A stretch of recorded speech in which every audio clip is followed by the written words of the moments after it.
Conscious crew, what is going on? Okay, you know, I had to about face, okay, and give you guys time to push up and push through. This is going to be a very, very honest, slightly confrontational, yet informative group discussion about what's going on out here in these homosexual and transsexual streets, okay? Ironically, we are celebrating Gay Pride Month, and the universe gave us this incident that went viral concerning this young Atlanta boy who essentially experienced a hate crime. And I don't think that there's anything coincidence about the sensationalism of this video and this being Pride Month, okay? Now, I have some guests today. This is going to be a panel made up of Black trans women and Black same-gender loving men. This conversation is being had with the intention of bridging the hetero and homo and trans Black community. So we're going to have a real come to Jesus dialogue, okay? We want everybody to keep it 100 and to be honest about their experience. I'm going to drop the link toward the middle so that you guys in the comment section, especially those who are cisgendered and those who are LGBT, can jump in, chime in, speak to maybe some points. Because we want you guys to tell us y'all's honest experience of LGBT folk, because we can't reconcile ignorance and misinformation without knowing exactly what information people have, okay? So, while you guys push on through, get your notepads out, take your notes so that you can remember your talking points. If you do want to hit the link, make sure you give me a nasty piece of thumbs up, okay? If you're new here, definitely subscribe and definitely share this out to your family, your friends, all social media profiles you're on. Jack, Grindr, Pornhub, Instagram, Facebook. We don't give a damn where the hell you put the kingdom, baby. All full free promotion accomplishes promotion none the damn less, okay? So I'm going to play my introduction, and we will be back shortly with our guests, and we're going to get into some things. Okay? I know a place where you can recharge your soul. Baby, that's Consciouztv. And in the midst of brokenness, he gon' see your asshole. Baby, that's Consciouztv. You gon' heal, you gon' laugh and catch a little shade. Ooh, girl. Y'all know he be slaying, y'all better stop playing. Come hear what he's saying. Ladies and gentlemen.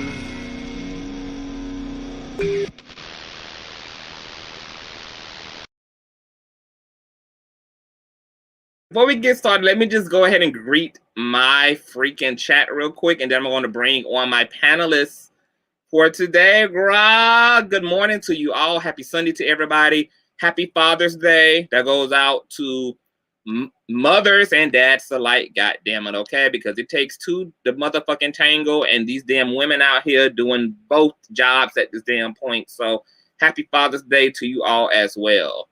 Now, I done fucked up my phone trying to get up into my StreamYard, okay? Let's talk about it, honey. What's going on, Helen? Hi, Just Be Real. Hey, Classy. What's going on, She Diaries? Hi. What's going on, Dayana? Okay, somebody was hidden. Okay, y'all. Let me, hold on, y'all. Now, with Miss Barbara, who is Apartments Available from New York, y'all. Miss Barbara, let me see what you're saying, girl. What is you giving out here? You got the girls deleting you already. Why you being deleted? I smoked my piece and I need to say no more and tell your monitor, Miss Classy. There's nothing classy about her stupid ass. Sorry to be.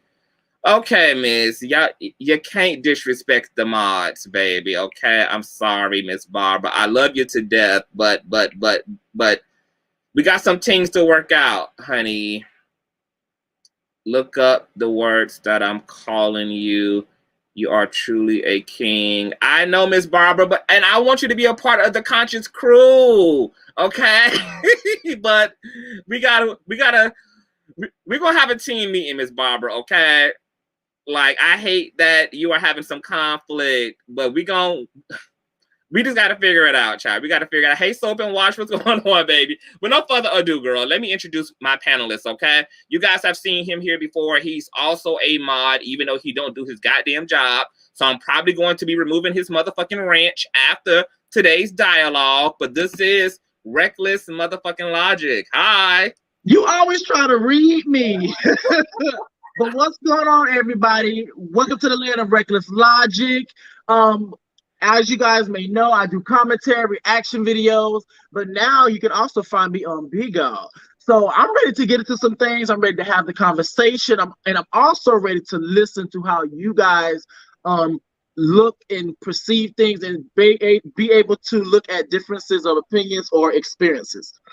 So let's get into it, y'all. Okay, well, tell the people where they can find you before we get started. Instagram, Snapchat, YouTube, Facebook, wherever.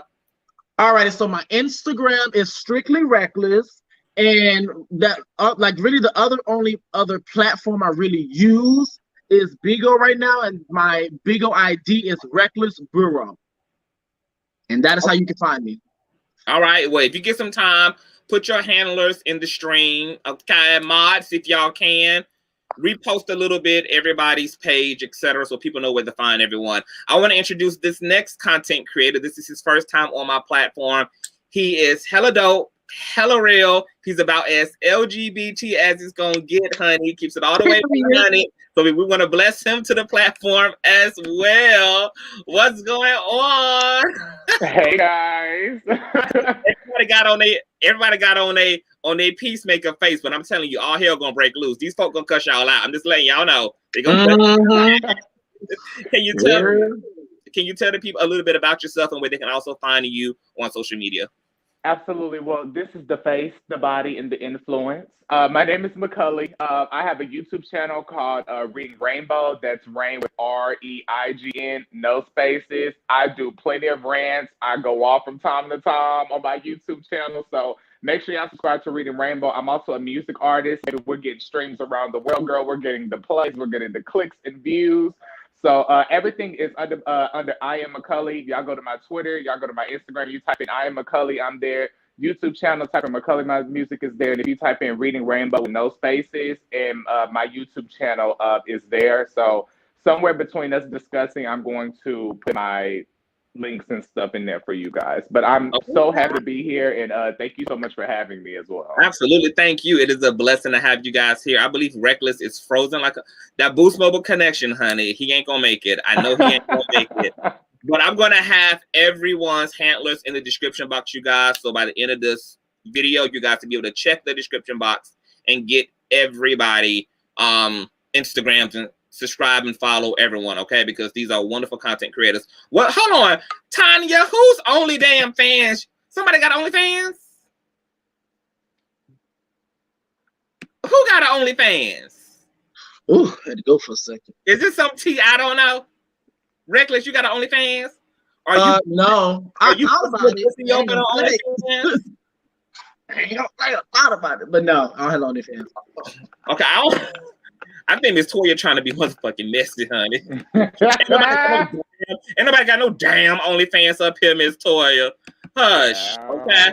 Now, let's get into some things, okay? Because why we're here is because of a video that went viral, okay? Very disturbing video. Now, I'm not going to play the video because they started flagging people who are posting the video, I guess because it concerns a minor. So I'm not going to risk getting my goddamn channel striked. However, we will talk about the incident, and I will bring up a visual of what we're discussing here. Let me share my screen really quick, okay?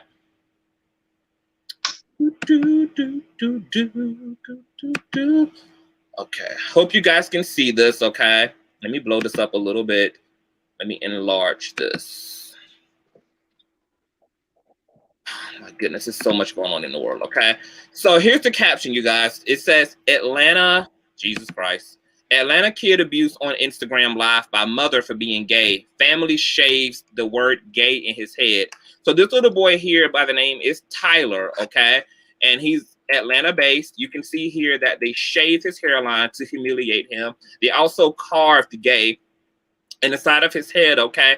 Now, the catalyst for this abuse and this violation was that Tyler allegedly said to someone, either online or to some kid, and referred to himself as a gay-ass bitch. As a result, there's a video where you can see this male figure here who is allegedly the father, the stepdad, the boyfriend of the mother of Tyler, okay? Berating Tyler, punching him, pushing him, making him recite what he said.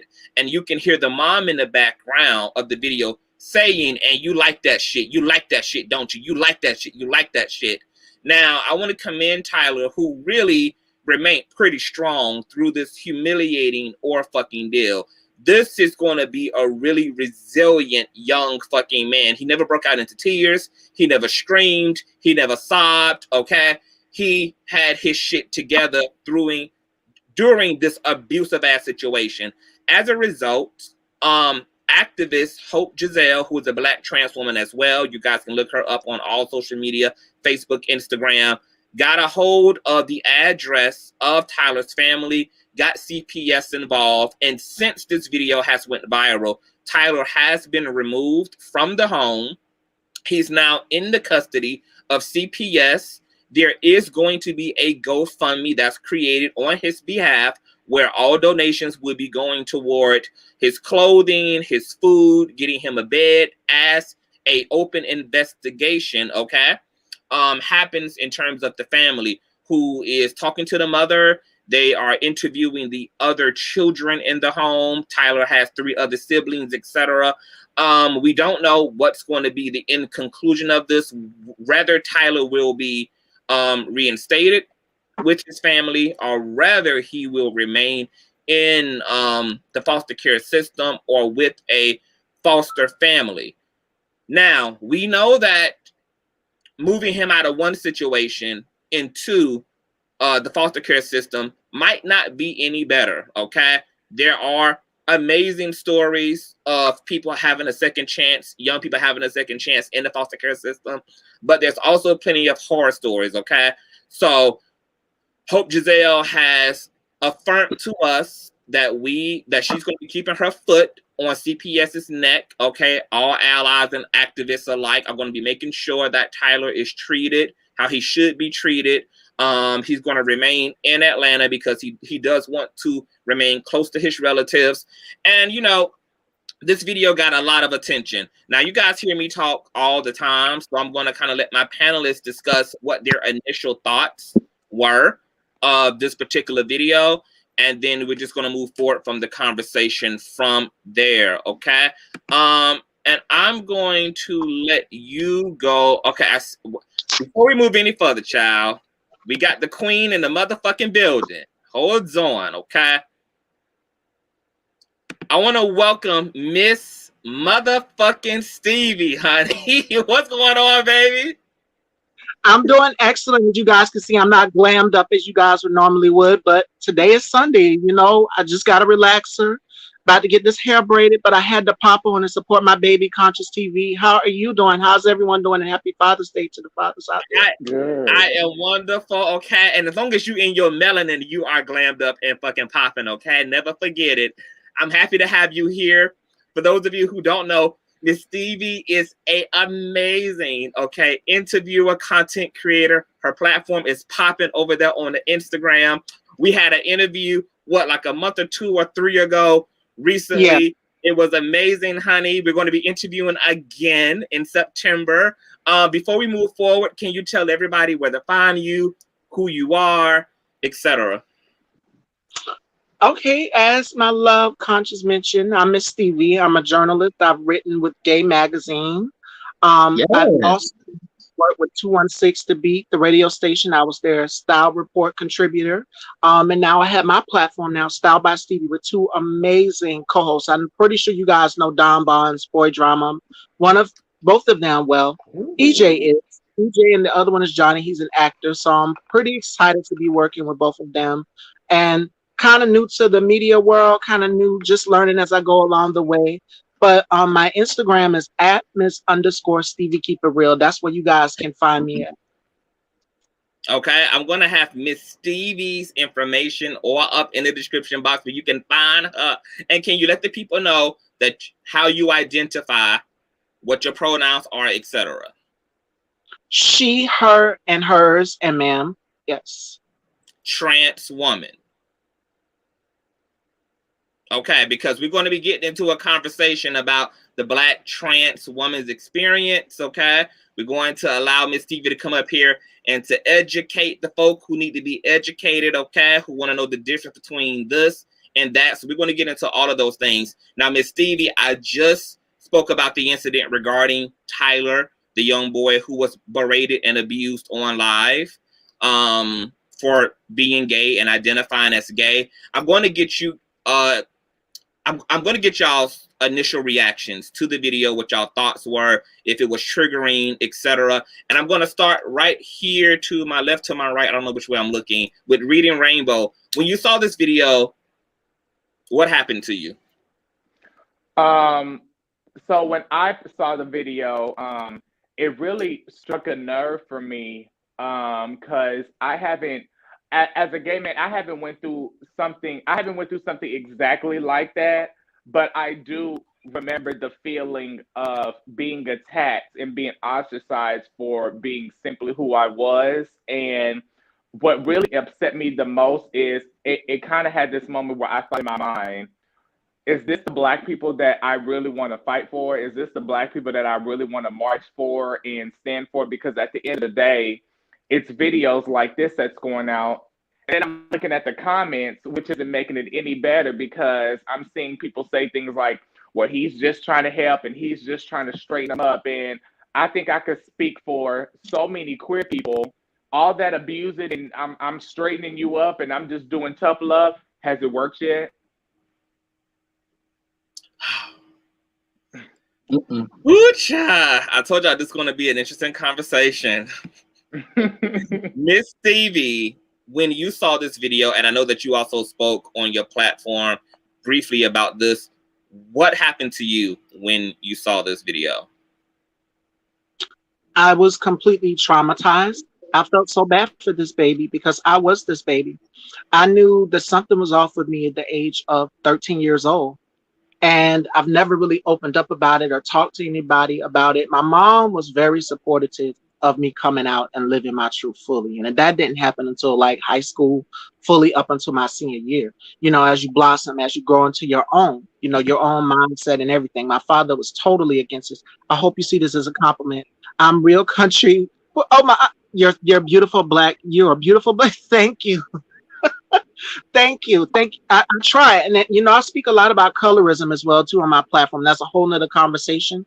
But this right here was very triggering for me. And it goes back to, like Reading Rainbow said, with the gaslighting. I've seen a lot of that in the comments. And then the second video that he did really had me upset because you had someone coaching him on what to say in the corner as well.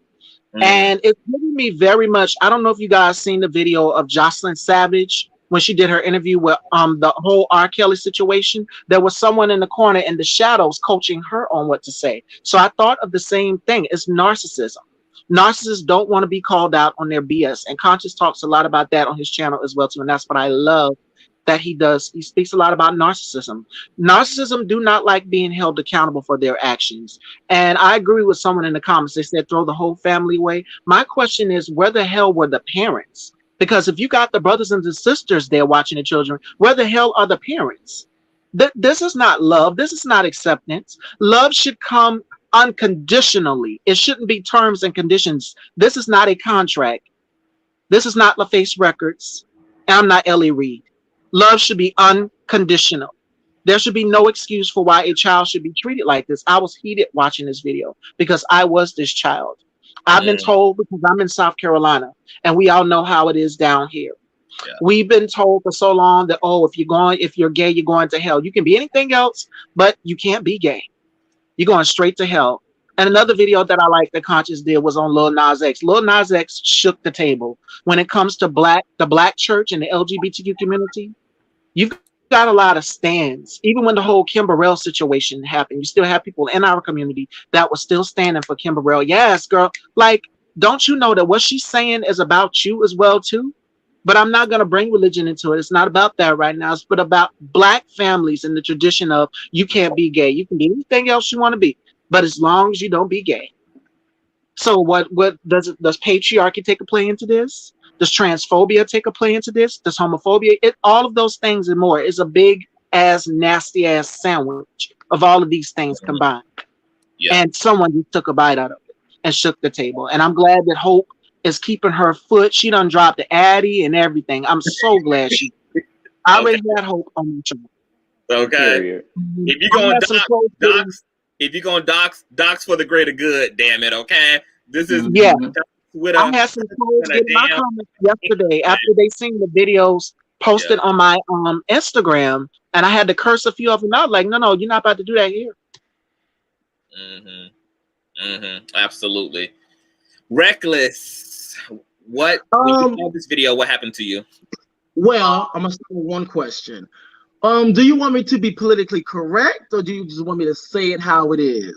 Okay, it's your social media career to get canceled. So if you I'm gonna say how it is. If you can, fuck them puss assholes. Because here's my thing. My initial thought was, what the fuck, what the hell, and there's a lot. It seems to be a lot of hypocrisy when it comes down to situations like this.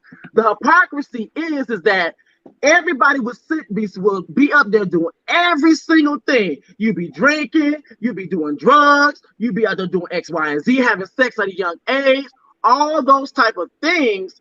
But then yet, when you see a quote unquote young queer child, now all of a sudden everybody want to take a stand.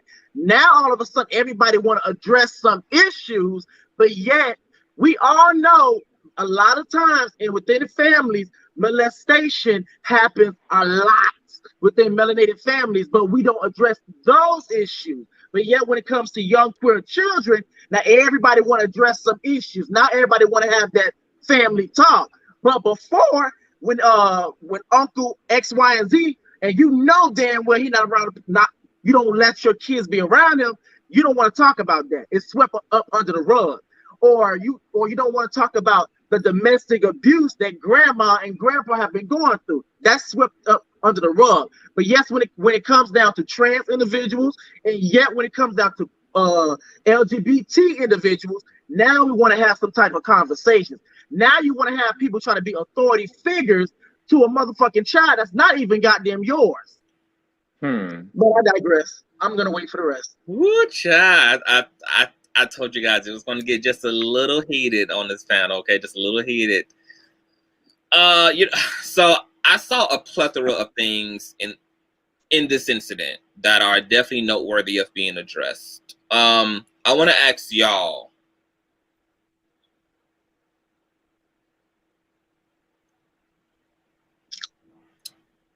I don't even know how to necessarily ask this question. Do you think it's possible for people to separate what they believe from the way that they treat a human being? Like, do you guys think that it's possible for mothers and fathers like Tyler's to be anti-queer and yet still be loving and proper in their treatment of someone queer or their own queer children? And I'm going to start with you, Reading Rainbow. Can you disagree with something, not support something, and still treat people proper? I mean, it's kind of like a backhanded question because the gays are running the Black church, if you really want to keep it a stack, no tea, no shade. And more so, it's almost like, just imagine a white person saying, I'm not racist. I'm not racist. I just don't agree with the Black lifestyle. I think you guys are cool. Y'all do your own thing. But as a white man, I just don't want to deal. We as a Black community would rip him to shreds and say that is called racism, that is called narcissism, and that's called you being a privileged white man. So we need to hold our black people, we need to put them on the same playing field. I understand religion can play a certain part to a certain extent, but at the same time, as a grown ass woman, as a grown ass man, as a grown ass they or them, you know damn well that there's a way that you need to act and there's a way that you need to condone yourself with the people that, you know, for the people that you're helping. It's a lot of things that I don't agree with. I'm sure as queer people right now, there's a lot of things that we do not agree with. But what we're not going to do is push our thoughts, because you know they love saying it's a gay agenda. They love pushing things on people. What that straight man did to his brother or cousin or whatever, was that not an agenda? You literally carved gay on this young man's scalp, but it's people like them that want to talk about it's an agenda and we need to coexist. I'm tired of LGBT people trying to squeeze in, or we're just trying to coexist. We're just trying to get a little seat in the table. No, girl, we're at the table. We've been at the table, and people just need to get over it. I feel like we've tried so many peaceful routes. We've tried so many, oh girl, just pay it. We've done that already. It is 2021. If you're not with the LGBT community, or you have some opinions about the LGBT community, you're going to get red for filth. You're going to get drugged, and no tea, no shade, girl. And if you're getting attacked on social media, well, girl, that's when most of us queer people have been bullied since we were kids. That's how this shit feels. It don't feel good, don't it? So that's how I feel about it. Yeah. Miss Stevie, can you disagree with someone's choice, orientation, lifestyle, as the cis hetero folk like to call it, and still treat LGBT proper? Can both of those things coexist together? Absolutely, it can. We put all of this stuff aside and stop looking at a person's sexuality, their sexual preference, what they desire, because God didn't just create gay people, he created straight people too. So when you were born, you knew that you wanted to be straight. So why can't we have our choice in the LGBTQ community for what we like? Why is it such a problem to you? And Angela Stanton King, I hope you're paying attention right about now, because you should be loving on your daughter JB's. The shenanigans that you pulled on the Dr. Phil show, no ma'am, sis. And it doesn't cost a thing to love and support your child. Look at Gabrielle Union and Dwayne Wade as the picture perfect example of what loving and supporting your child unconditionally should be. And it goes back to what I said in the beginning, and that's what I'm definitely going to stick to, which is love should be unconditional. It shouldn't be on terms and conditions. I love you, but I don't agree with your lifestyle, but I love you. What if what with all of the rise of violence against Black Americans in this country, regardless if they're gay or straight, and this was your child that this happened to, if something, God forbid, happened to your child, what would you do then? What would you do then? You'd be feeling all sorts of remorse. And I like to watch movies. I'm a movie lover. So I've seen films like Prayers for Bobby on Lifetime, and what's the other one? The Matthew Shepard story. These two males have committed suicide because their families did not accept them, or they tried to do conversion therapy or religion or anything to try to just make them go back to being straight. Let me tell you, cishet folks, some of y'all something, and I hope y'all listen to me very loud and clear. You can't change what people already knew what they were born, sweetie. There's no changing that. That's just like with Andrew Caldwell, and people want to know, why do I go so hard on him? Because he's not living his truth. Amen. Period. Amen. I find terminology like preference so cringy when cis hetero folk use it, and I'm gonna tell you why. The difference between preference and orientation. My orientation is exclusive attraction to men. My sexual preference is what type of men I prefer to have sex with, what type of men I prefer to be romantically connected to, whether I like them fit, short, tall, dark chocolate, vanilla, etc. That's the preference. My orientation is men. I also agree. What's interesting about you mentioning Andrew Caldwell is I oftentimes talk about how the cis heteros' attitude, perception, and ideology toward the LGBT community is responsible for the same community that they hate, which is the down low community. Right here in this video, we're seeing the beginnings of a abuse and a conditioning and a programming upon a young Black male, who then gets to use that fear and that witch hunt and that abuse against him to justify why he should live a double life when he becomes a man. And then when he's outed and exposed and he can't sustain lying to himself, the same society that helped to create that suppression of sexuality wants to be the same society to witch hunt him, to judge him, to condemn him, to throw out terminology like it's 2021, it's 2030, living your damn truth. Well, as we see, it's 2021 and people are still getting their asses whooped. People are still being murdered, killed, strangled, sexually assaulted for their fucking truth. Okay? And I oftentimes tell cis hetero folk, y'all can use whatever you want to use to justify your homophobia and transphobia. But if you don't want people growing up and lying to your daughters or marrying your aunts or marrying you while wanting to stick their dick in their tongue elsewhere, or secretly identifying as trans, aka Caitlyn Jenner, who was walking around her home as Bruce Jenner before she even came out, in the dead of the night, in her wife's clothing and dresses, pooching around downstairs, not being able to be who they are.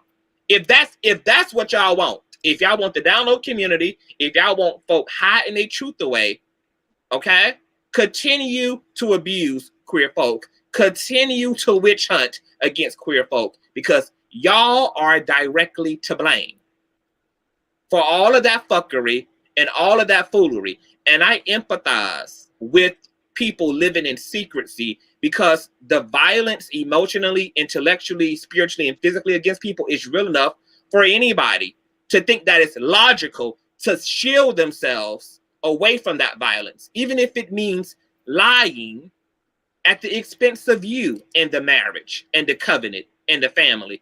I understand that fear is fucking real. The same fear that causes you to run away from a gun pointed at you is the same goddamn fear people experience when they think about what the cost will be of them living in their damn truth based upon the way that society responds and reacts around that damn truth. People are literally losing their damn lives. But reckless. Can people believe one thing and still be proper in their etiquette toward the people they disapprove of? I'm going to say yes and no. Now, I'm going to start with the easy thing. Yes. Yes, because ideally, in a perfect world, and I would say very few people, they have the ability and capability to do that. Now, no, because what I always say, where your mind goes, the body's going to follow. So yes, you may not, quote unquote, agree, and you may think a lot of the times you're being respectful and stuff like that. And here's the thing, whenever I'm like discussing or articulating myself on this particular subject to melanated people who just don't seem to get it, I like to change the narrative a bit, because I change it from sexuality to race. Because with race, it's easier to detect as a melanated person. So let's be very clear. If you are having a conversation with somebody that's Caucasian, white, or whatever, sometimes they don't even have to say the word nigga. You can feel when they're being passive aggressive, microaggressive, and you can feel when they have different thought process when it comes to melanated people. And a lot of times that's what happens when people quote unquote say, I don't agree, but I still love you. But however, the thing is that your mind is already set on reasons why you don't quote unquote like LGBT or queer people, but however, your subconscious slowly starts to show that. Now, that's the thing that I typically run into when people say, I don't agree, but I still accept you, stuff like that. Is it like, okay, are you accepting me because I'm family? Are you accepting me because of X, Y, and Z? So I think, yes, ideally in a perfect world, but I think a lot of times people typically fail at those attempts. And another thing too, I'm gonna say this.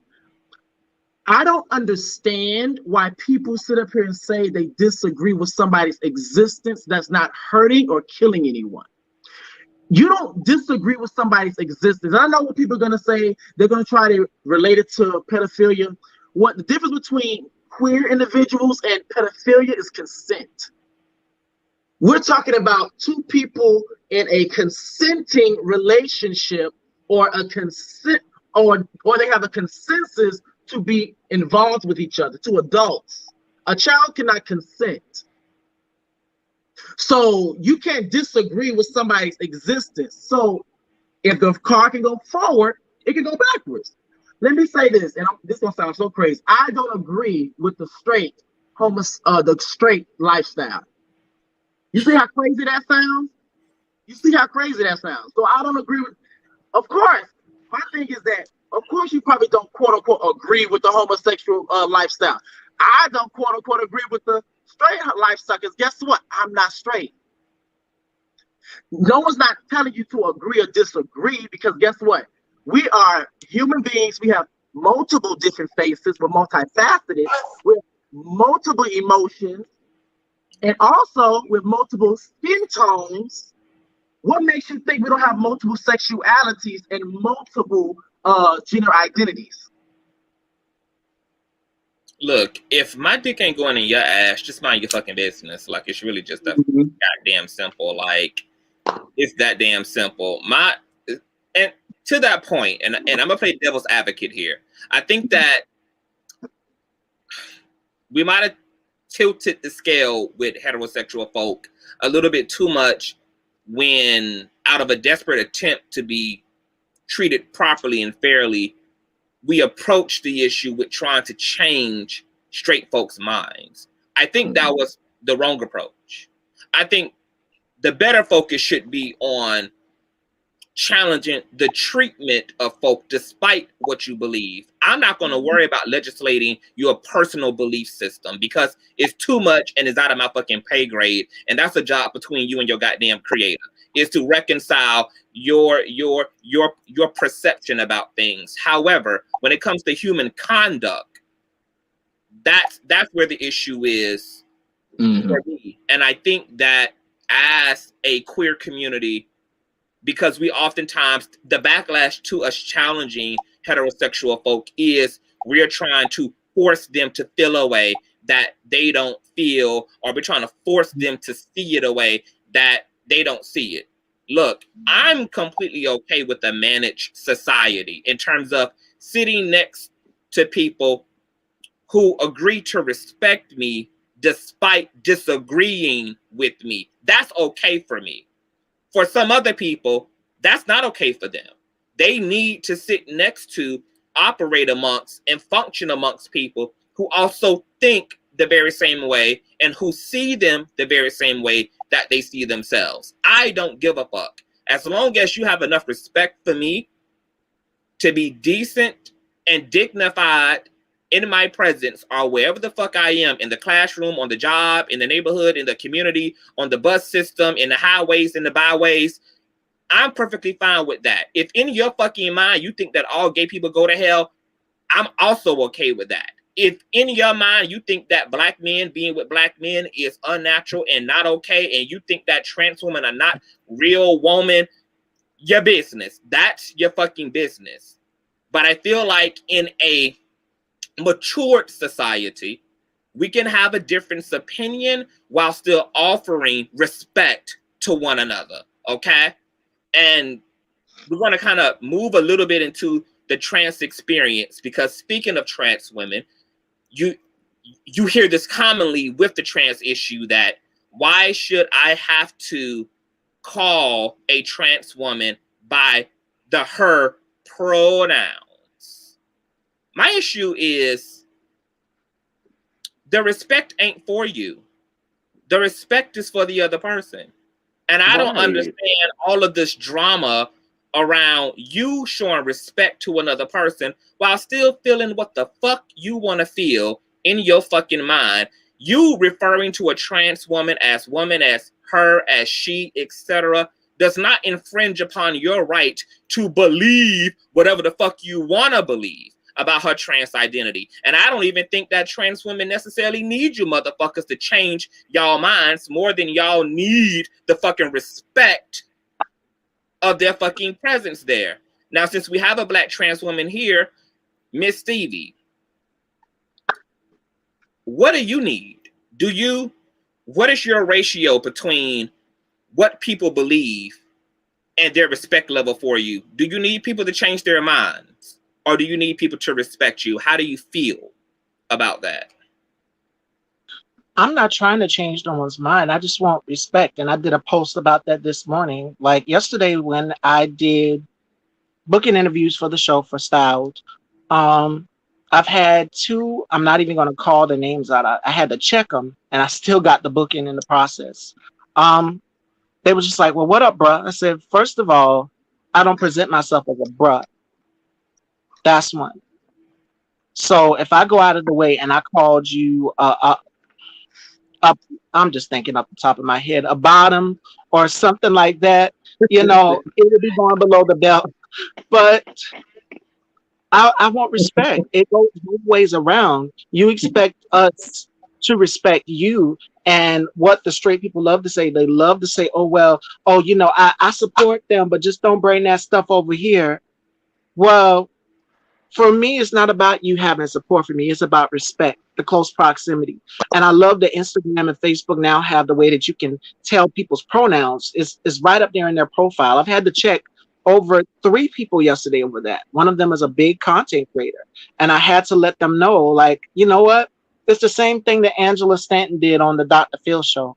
You're supposed to tell me that my son is a woman. And the same situation happened with Zaya Wade and the whole Lil Boosie. That was a whole ass mess. The child's not transitioning. All she's asking is that you use the correct pronouns. And I wish the cishet people would get out of this mindset of thinking that, oh, we're trying to get the child to transition. They didn't say anything about that, but it's about respect. Times are changing and things are changing. They're not going to stay the same, because people are coming into their own truth at a very young age. I came out when I was 13 years old to my mom, and my mom already knew I had a lust for boys. Yes. And this was around when I was in gym class, and I would look at the boy and I knew something was off with me. I knew something was strange. Something didn't feel right. And so my mom, she just asked me, she said, I'm not going to love you any less. You're my baby. You're my child. That's what it should be. It should be respect. It's not about you having to support me or, things like that, or support my choice in who I decide to date or lay in the bed with. It's about respect. It goes both way around. Yeah, I totally agree. My coming out story, briefly, my grandmother, who is a faithful, saved, and sanctified Christian for 40, 50 years of her 90-year existence, when I said it out to her that I'm gay as hell, Grandma, and there's nothing I can do about it. And she said, despite what she knows the word says, what she believes the Bible says, that I'm her grandson, she's always going to love me, and she supports my happiness. And she has stayed true to that ever since that. She's never berated me. She's never tried to convert me. She's even asked about my partner. She's wanted to meet my partner.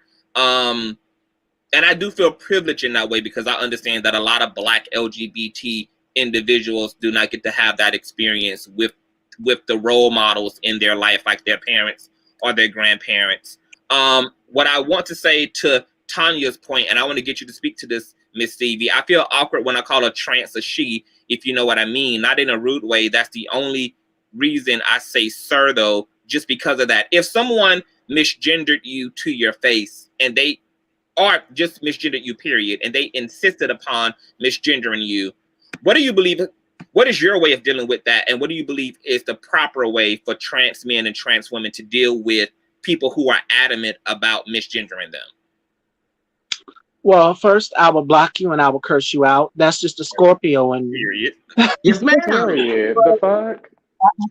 I think it's very rude because if we in the LGBTQ community are giving you respect and we're calling you by your corrected pronouns and everything as such, you want us to do the same for me. That's all we ask. That in itself right there is transphobia. It feels awkward, but you educate yourself.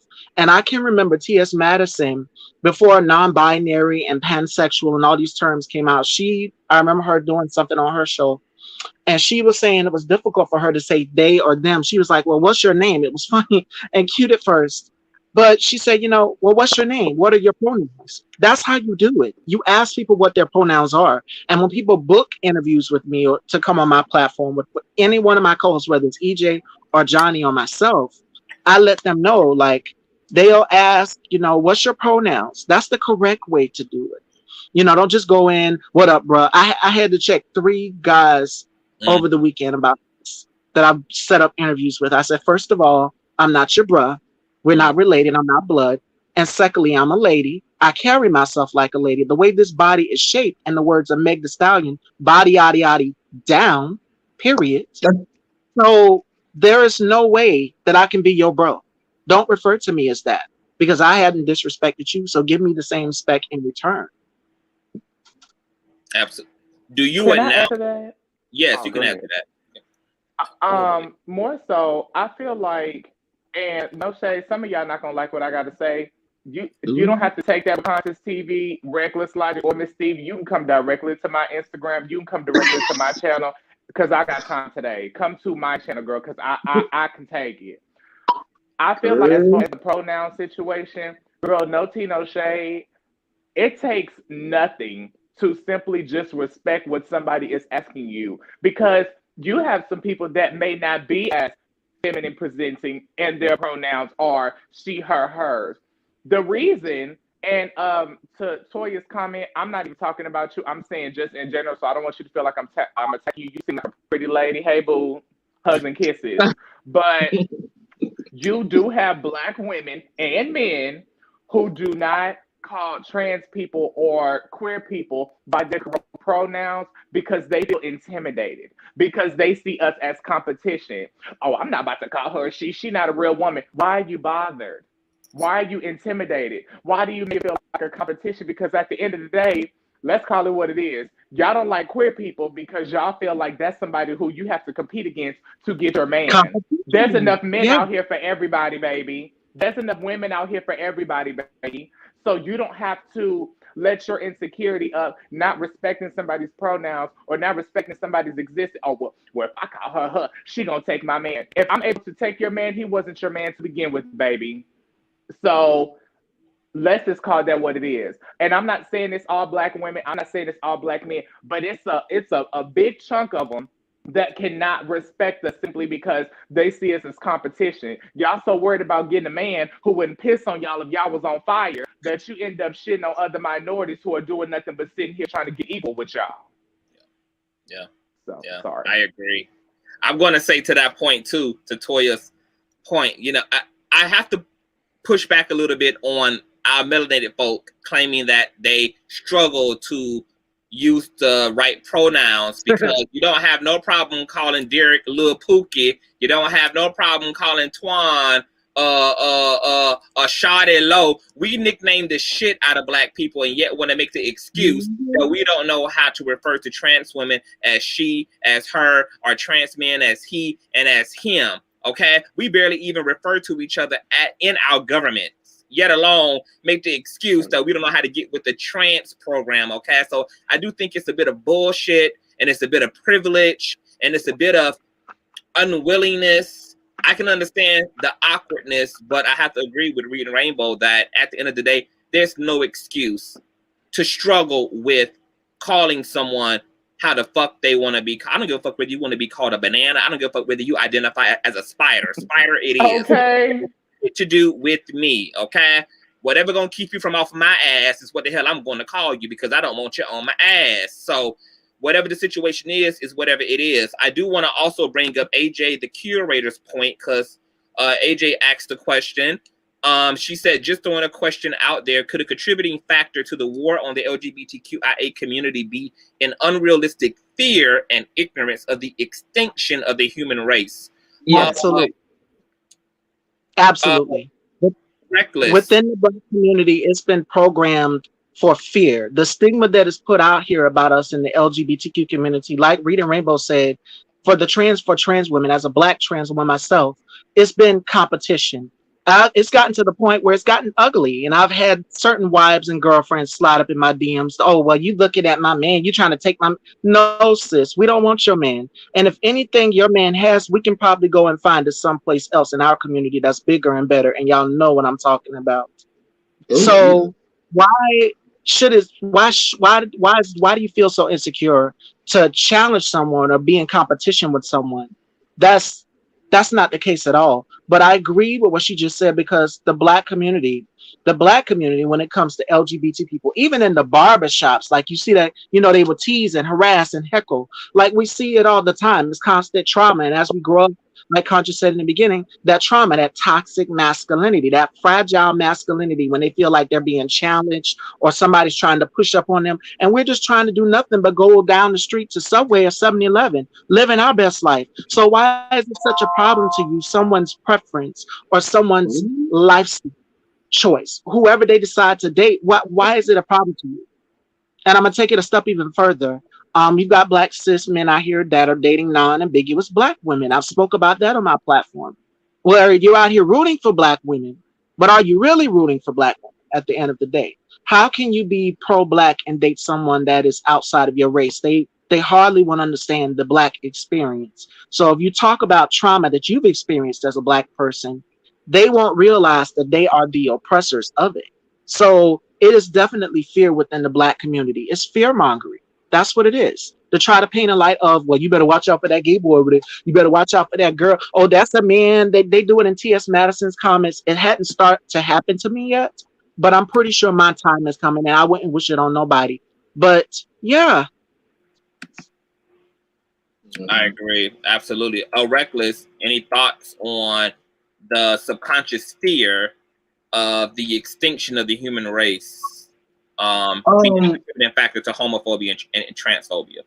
Wait, but before you say that, Monica, I'm not going to drop the link in the stream just yet, but I am going to send you the link again in your Instagram DMs. Go ahead. What? I forgot. What was the first question before that? Because I didn't get a chance to answer that one. I forgot what it was. The first question is about the extinction. Is the extinction a contributing factor? Oh, the pronouns. There we go. All right, so you ain't no damn trans woman. But I still want me a piece, because I can't act up today. Okay? Don't get you a piece, honey, because you determined to be canceled today. So I'm gonna let you go ahead and cancel. What if I get canceled? It's gonna be for the right reason. Okay, so when it comes down to the pronouns, for one, if all you have to do is just if quote unquote the pronouns are such a big issue for you, and I tell people this all the time because I feel like they complicate things much more than what they really have to, or maybe just because I'm part of the queer community, so it's easy for me to articulate and understand. Ask them their name. That would eliminate a lot of trying to figure out or trying to battle with trying to use quote unquote pronouns. But I also think as well, it's on this whole idea of and this whole saying of respect is earned, not given. For me personally, I give respect regardless of who it is first. But then when they disrespect you, then that's when, I may quote unquote get a little spice or something like that. It doesn't hurt to respect somebody and call them their pronouns or even just their name. But however, I find it so very hypocritical how you have an issue with using the proper pronoun for trans individuals because you don't believe in their existence. But I'm gonna before I get too deep into that, I don't like how a lot of times people try to diminish the existence and the experience of trans individuals, as in thinking, okay, just wake up one day you're gonna be gay, or wake up one day you're gonna be trans. That's not how that works. The way that it works is one child may come to you and say, Mom, I may be yeah. Now the parent initially, may take it like, okay, whatever, rub it off his back. But however, if your child is telling you that for 1, 2, 3, 4, 5, 6, 7, 8, 9, 10 years, that is something that you may have to address. So, I'm still here? Yes, you're still here. I'm trying to get the features together. I got you. So when it comes back to the whole thing with the pronouns, I find it very hypocritical how it's very difficult for the pronouns, but however, when you get upset, you can call everybody all types of bitches, all types of hoes. It's easy to use very colorful language and descriptive adjectives to describe that bitch down the street. But however, you can't use that same logic and the same creativity for trans individuals or just people's pronouns. And that last comment, Toya, is the exact representation of what I was talking about. When your mind goes, the body's going to Hold on. Let me mute Monica real quick. I think that there's some feedback in the mic. Okay, go ahead. Now, Toya, I'm not coming at you. I'm just using that as an example because I'm trying to showcase and basically prove my point. Is that was exact representation, exact example of where the mind goes, the body's going to follow. Now, however, like she said, she I believe she said something like she tries. Oh, reckless! I need you to remember, girl. Like we can't afford for you to give whole dissertations. Okay, we gotta. I'm gonna leave it alone. Condense these damn responses, honey. Okay, I'm gonna leave it alone. I got a lot to say. Did you speak to the extinction situation? No, I didn't get to that. I was getting to that right now. Okay, well, get to the situation, honey. Okay. Now, the whole extinct situation or whatever, yes, most definitely is fear-mongering, which is rooted in homophobia, which is rooted in transphobia, because guess what? When they talk about this whole thing about the gay agenda, which, ain't no damn gay agenda. Look, we're talking about the gay agenda, which consists of... I'm sorry, Conch, I was late. I'm sorry. Oh, no, you're all good. And before you speak, Monica, Monica is my other panelist. This is another... How y'all doing? Hey, Monica. Black trans woman. She's a regular on this platform. Everybody knows. I became a regular. I said it when I set shit off, honey. Y'all was talking about some good. I'm sorry, I was late. I was taking care of my niece. I was watching my niece. I'm here now. I'm ready to. You're good. I'm ready to Okay, so spit down some facts. Okay, so with the whole gay agenda thing, it consists of points when you break them down to their core, they don't make any sense, which makes them illogical, unrational. And then so when you have a little idea, a concept that consists of points that don't make any sense, which will equal the invalidation to queer individuals, that is homophobic. Because guess what? You're using fear to be able to use against the existence of other people. Okay, I'm done. All right, Monica. Yes. I know that you're jumping in late. Do you know where you want to jump in at? Because we definitely covered quite a bit of ground in an hour. I'm so sorry. I hate that I You're fine. You good. So just give me a rundown. You gotta give me a rundown. Okay, so basically, we're talking about the Tyler situation. So I guess my first question to you would be, what was your initial response to the Tyler video and incident? Well, my initial response is them niggas need to have their asses locked up. And this is the fucking problem in the black community, where they think this shit is normal. And then when these kids grow up and they have a whole lot of mental issues like bipolar disorder, like me, I got bipolar disorder. I got depression. I done been in the hospital and everything. When these kids grow up and ready to snap off and fight, then they want to talk about, well, why black LGBT people act like that. Bitch, because of parents like that, because of family members like that. When we grow up and we have a whole lot of issues, that's the root cause of the damn issues. And that's something that the black community does not seem to understand. They so caught up in this goddamn gay agenda shit and this fake ass gay agenda. Ain't no damn gay agenda. They so hell bent on thinking somebody trying to push something on them and somebody's trying to push them on these kids. Child, fuck them damn kids. Ain't nobody worried about them fucking kids. Yes, ma'am. And I heard you say that reading. Okay. I heard you say that. Okay. I watch your videos too. Period. You just made a great point, Monica, about how a lot of that shit can lead to mental illness and ultimately PTSD. Like that shit is crazy. I also was asking Miss Stevie, because we have a young woman in the comment section by the name of Toya who was saying that sometimes it feels awkward for her to refer to trans people as the pronouns they want to be referred to. If it look like a girl and talk like a girl, then bitch is a damn girl. See, I look a mess now, but you know, when people see me, they see a black woman. They don't even take trans out of it. And if we ain't doing it, they ain't got to disclose to you I'm trans. They see a black female when they look at me. All right. So if I look like a female and I'm dressing like, and I'm identifying as female, how hard is it for you to call me by the right pronoun? It ain't that damn hard. These niggas act like that's so damn hard to do. This kindergarten shit. And they act like it's so damn hard to do just for somebody to call you the right fucking pronoun. This is kindergarten shit. So I want you and Miss Stevie to speak to Tanya's point about, for her, it would be a visual discrepancy. I think the comment reads, because some trans still look like a man, so I call it a him, not because I don't see a woman. No offense. I think there's a lot of grammatical errors, obviously, in the way she wrote this up, but I'm still learning. And then some who look like a she, I am more comfortable with calling a she. So how do you feel about cisgender people saying that what they see informs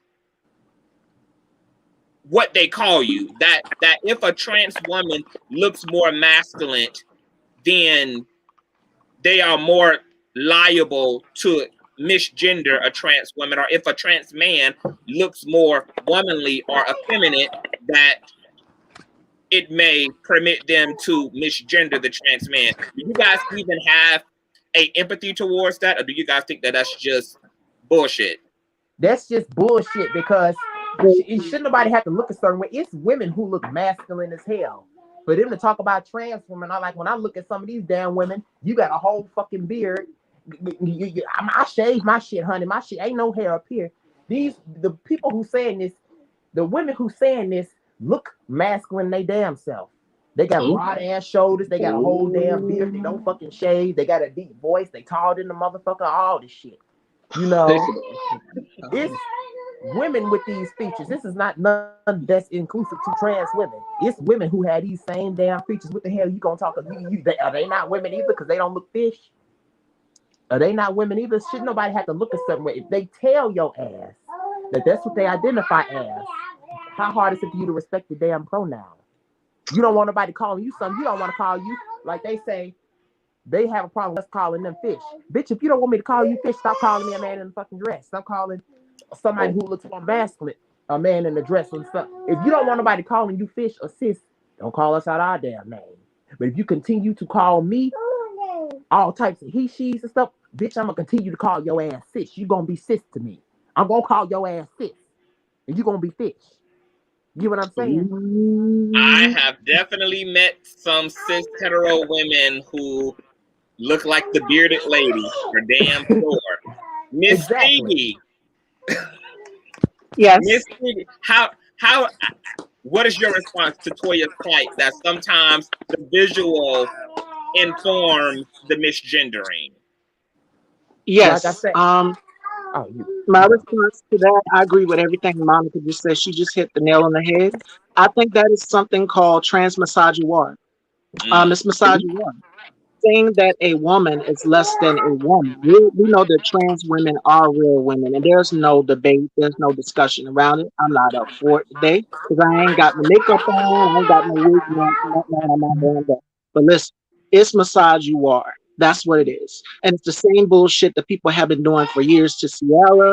They did it to Serena Williams. They did it to Meg Thee Stallion. When Meg Thee Stallion got into the situation with Tory Lanez, you got Jason Lee with his colorist ass sitting up here referring to Meg Thee Stallion as big and aggressive. That is making it difficult and justified that these women deserved this violence that is happening to them. That's dangerous. That's what my thoughts are on it. It's outright dangerous, and it's misogynoir. Saying that a woman is less than a woman just because you on the inside you don't feel like they look like a woman, they still deserve the utmost respect at the end of the day. And it goes back to what Monica and Reading Rainbow was saying. It's about respect. You give us respect, and we will give you respect as well. It's not about your beliefs. It's about respect.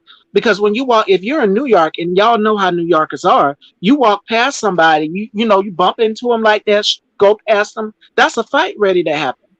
And gay people about their life, we about their life. So it's all about respect at the end of the day. It doesn't cost a dime or anything to tell someone, yes, ma'am, no, sir. It's not because of how they look, but that in itself, that statement right there is misogynoir. Yeah, absolutely. So with that being said, and I know I just put up a statement that has triggered up everybody on the panel, and you're going to be the first one to read the rainbow to have at it, baby, because I know what it gives, honey. But before we hold on, Monica, before we respond to that, I have more questions for the trans women on the panel before we move into that statement. Can both of you ladies tell us what's the difference between female and woman, and if y'all consider yourselves female or consider yourselves woman? And I'm gonna let you go, Monica. I think you on mute. Let me unmute you.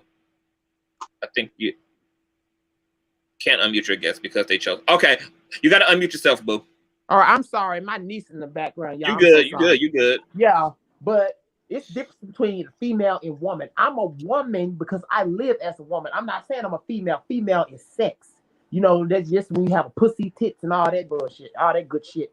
You know, a woman is an identity. You live as a woman. You present as a woman. That's when you are considered a woman.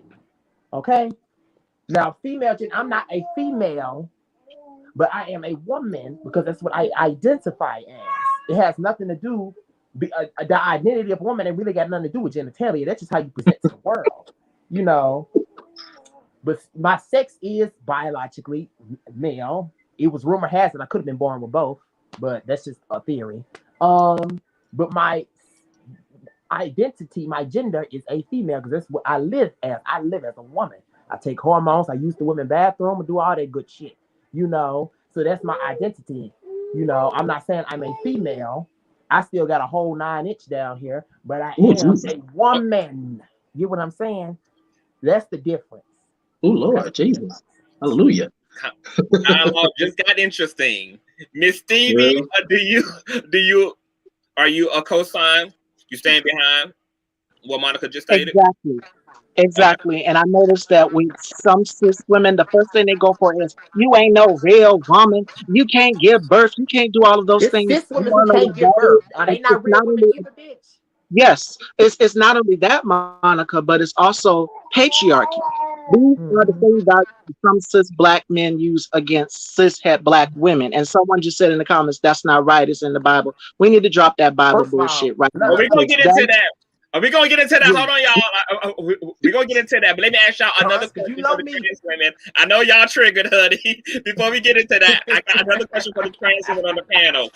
Can y'all also tell us the difference between, because some people think that it's one and the same, the difference between a female impersonator and a trans woman?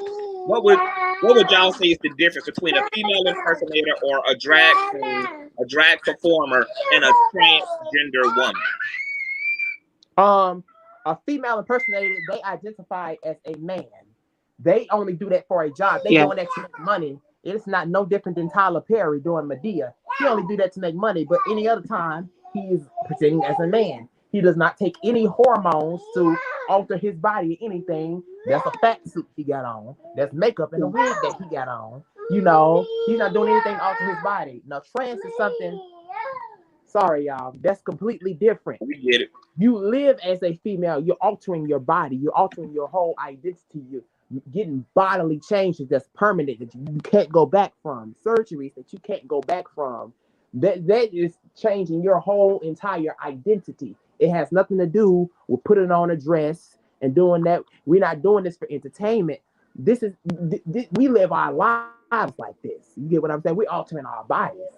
You know, we're completely trying to get rid of our male identity, our previous identity, and go into our new identity, like a worm turning into a butterfly. That's what we're trying to do. You know, we get in our cocoon and we turn it into a woman and we blooming up and flying high.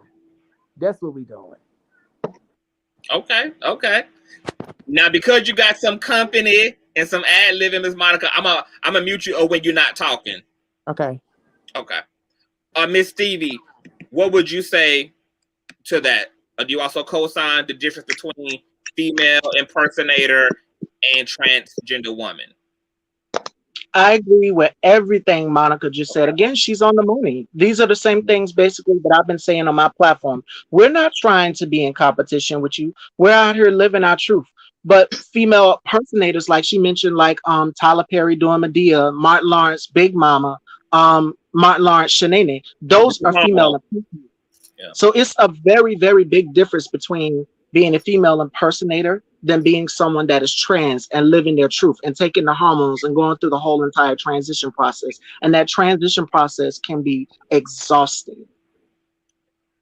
It's exhausting. So it's a very big difference. And I hate when people try to blur the lines and get them the same. No, it's completely two different lanes.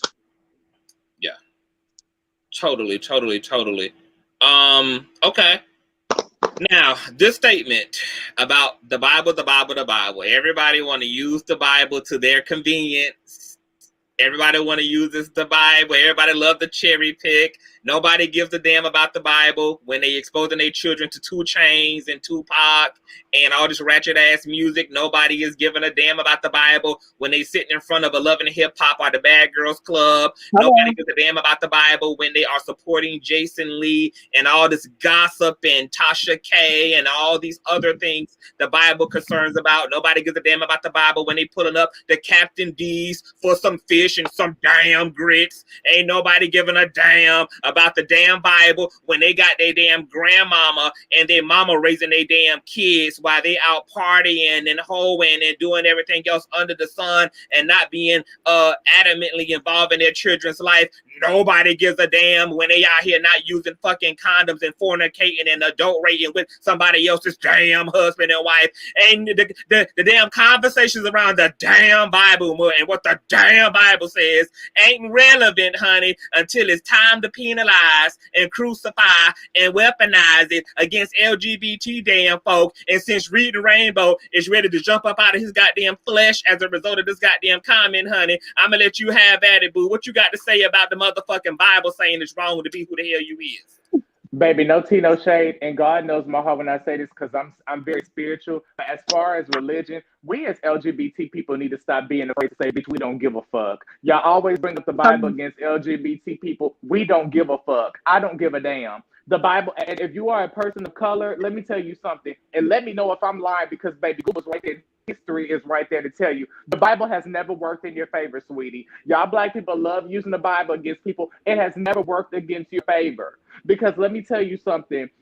The first original Bible never even spoke on homosexuality. Jesus never spoke on homosexuality. Let's also get into how the Bible, the majority of black people like to read the King James version of the Bible. King James was literally fucking niggas. But see, y'all don't want to get into that because at the end of the day, it will make you seem like, oh, well, queer people are just regular people. We are on the same playing field. Y'all want to feel privileged.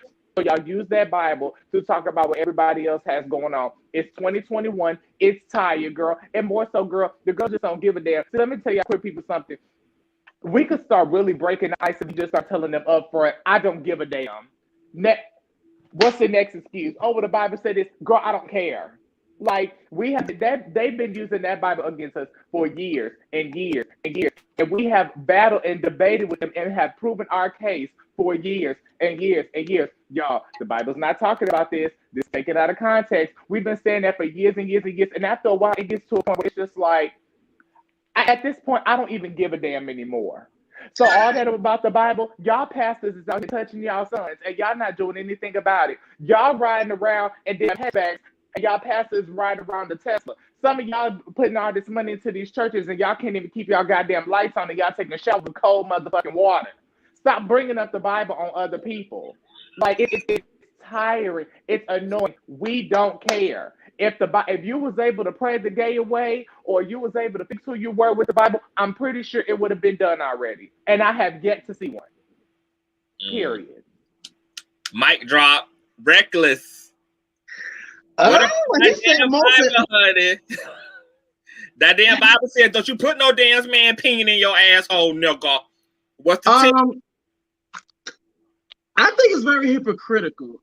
It's a lot of hypocrisy dealing when it comes down to the Bible and when it comes down to especially melanated people, which is so weird to me because, be honest, I find it very fascinating how we use a book that was used against us for our existence. That part. So I find it very fascinating, especially since it's the same book that holds principles that keeps a lot of us in mental bondage. So not only are queer people, affected, women as well are affected, which is crazy to me that you're using this Bible to justify your homophobia, transphobia, but yet get upset when men use the Bible to justify the misogyny and the disrespect of women, especially Black women, which is so mind-boggling to me. But let me say this, because I also seen this in the comment section as well. Actually, before I say, let me say this. To the person that made the comments about the Bible, let's also talk about another hypocrisy. I wonder what fabric that shirt was made out of. I wonder what type of meat do you eat. So you want to talk about hypocrisies, we can call them out. And I would love for you to be on the panel. But before we get to that, I see something in the comments I do want to address, and I do want to keep pushing this issue every time. They keep talking about what's so important about the pronouns. What's so important about the pronouns? What you guys have to realize about the pronouns, it may not be quote unquote a big deal to you, but you have to realize pronouns play a very special part. Let me say this before you say that. Mm-hmm. Them pronouns are just as important to them as it is to trans individuals, because no woman in this damn comment section wants to be referred to as him, his, and he. And no damn man who identifies as a cis hetero man wants to be called she, her, and hers. So them damn pronouns are just as significant to heterosexual folk as they are, because when Miss T.S. Madison jokingly referred to Miss Wendy as Wendell, everybody was trying to accuse Maddie of misgendering women, of misgendering that cis hetero damn woman, because them pronouns are just as damn significant to cis hetero folk as they are to trans folk. So whatever. Continue on, Reckless. So when it comes down to the pronouns and stuff, what you guys have to realize is that you may not be the individual that goes out and physically harm trans individuals, but guess what? That whole thing about misusing of pronouns, that can be a dog whistle for somebody that will. The same way how they always say when a trans woman is walking around, oh, that's a man, and all of a sudden you can see the transfer of energy, how it escalates from everybody making jokes and stuff like that, and it gets to a bullying type of environment, and it escalates from there. That is what ended up happening. And also, it's very funny, very fascinating how we don't talk about pronouns, and I'm going to show you how the weaponization of pronouns is so powerful. Let's keep in mind that back in the day, we weren't even considered human beings. We were considered property.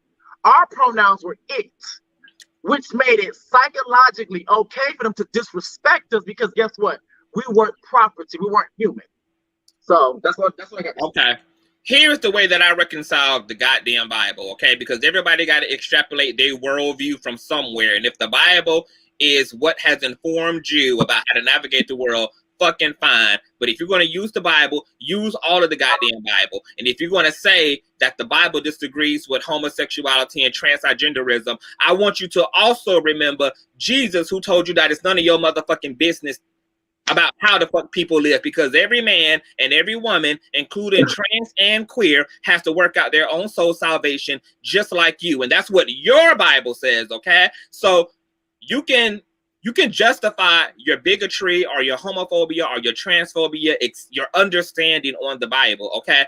We still trying to figure out why the fuck you think it's your business and why you think it's your job to convert, to transform, or to beat upon LGBT folk because of what the damn Bible says. Because nowhere in the gospel did your Yahshua tell you to assert yourself in people's life, to dominate other human beings, to berate, harass, and terrorize other damn people. If anything, your damn Yahshua told you the fucking opposite, which is to make peace with folk, be kind to folk, be neighborly with folk, be communal with other fucking human beings, and let God do what the fuck is not in your pay grade to do in somebody else's damn life, okay? So I'm fine with the Bible, but just don't be slicing and dicing that shit up and only want to follow the part that tells you to disagree with somebody's lifestyle.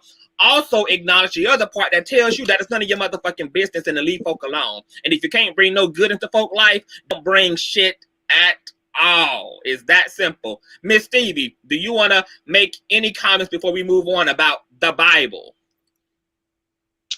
I'm so sick of that bullshit. Get the fuck out of here with that horse shit. I'm tired of that damn Bible. I've heard about it because I'm in South Carolina, and we knew that the first thing they go for is, oh, the Bible says, oh my God, that you should be with. But what about Pastor John Gray, Pastor Licking at Wilson?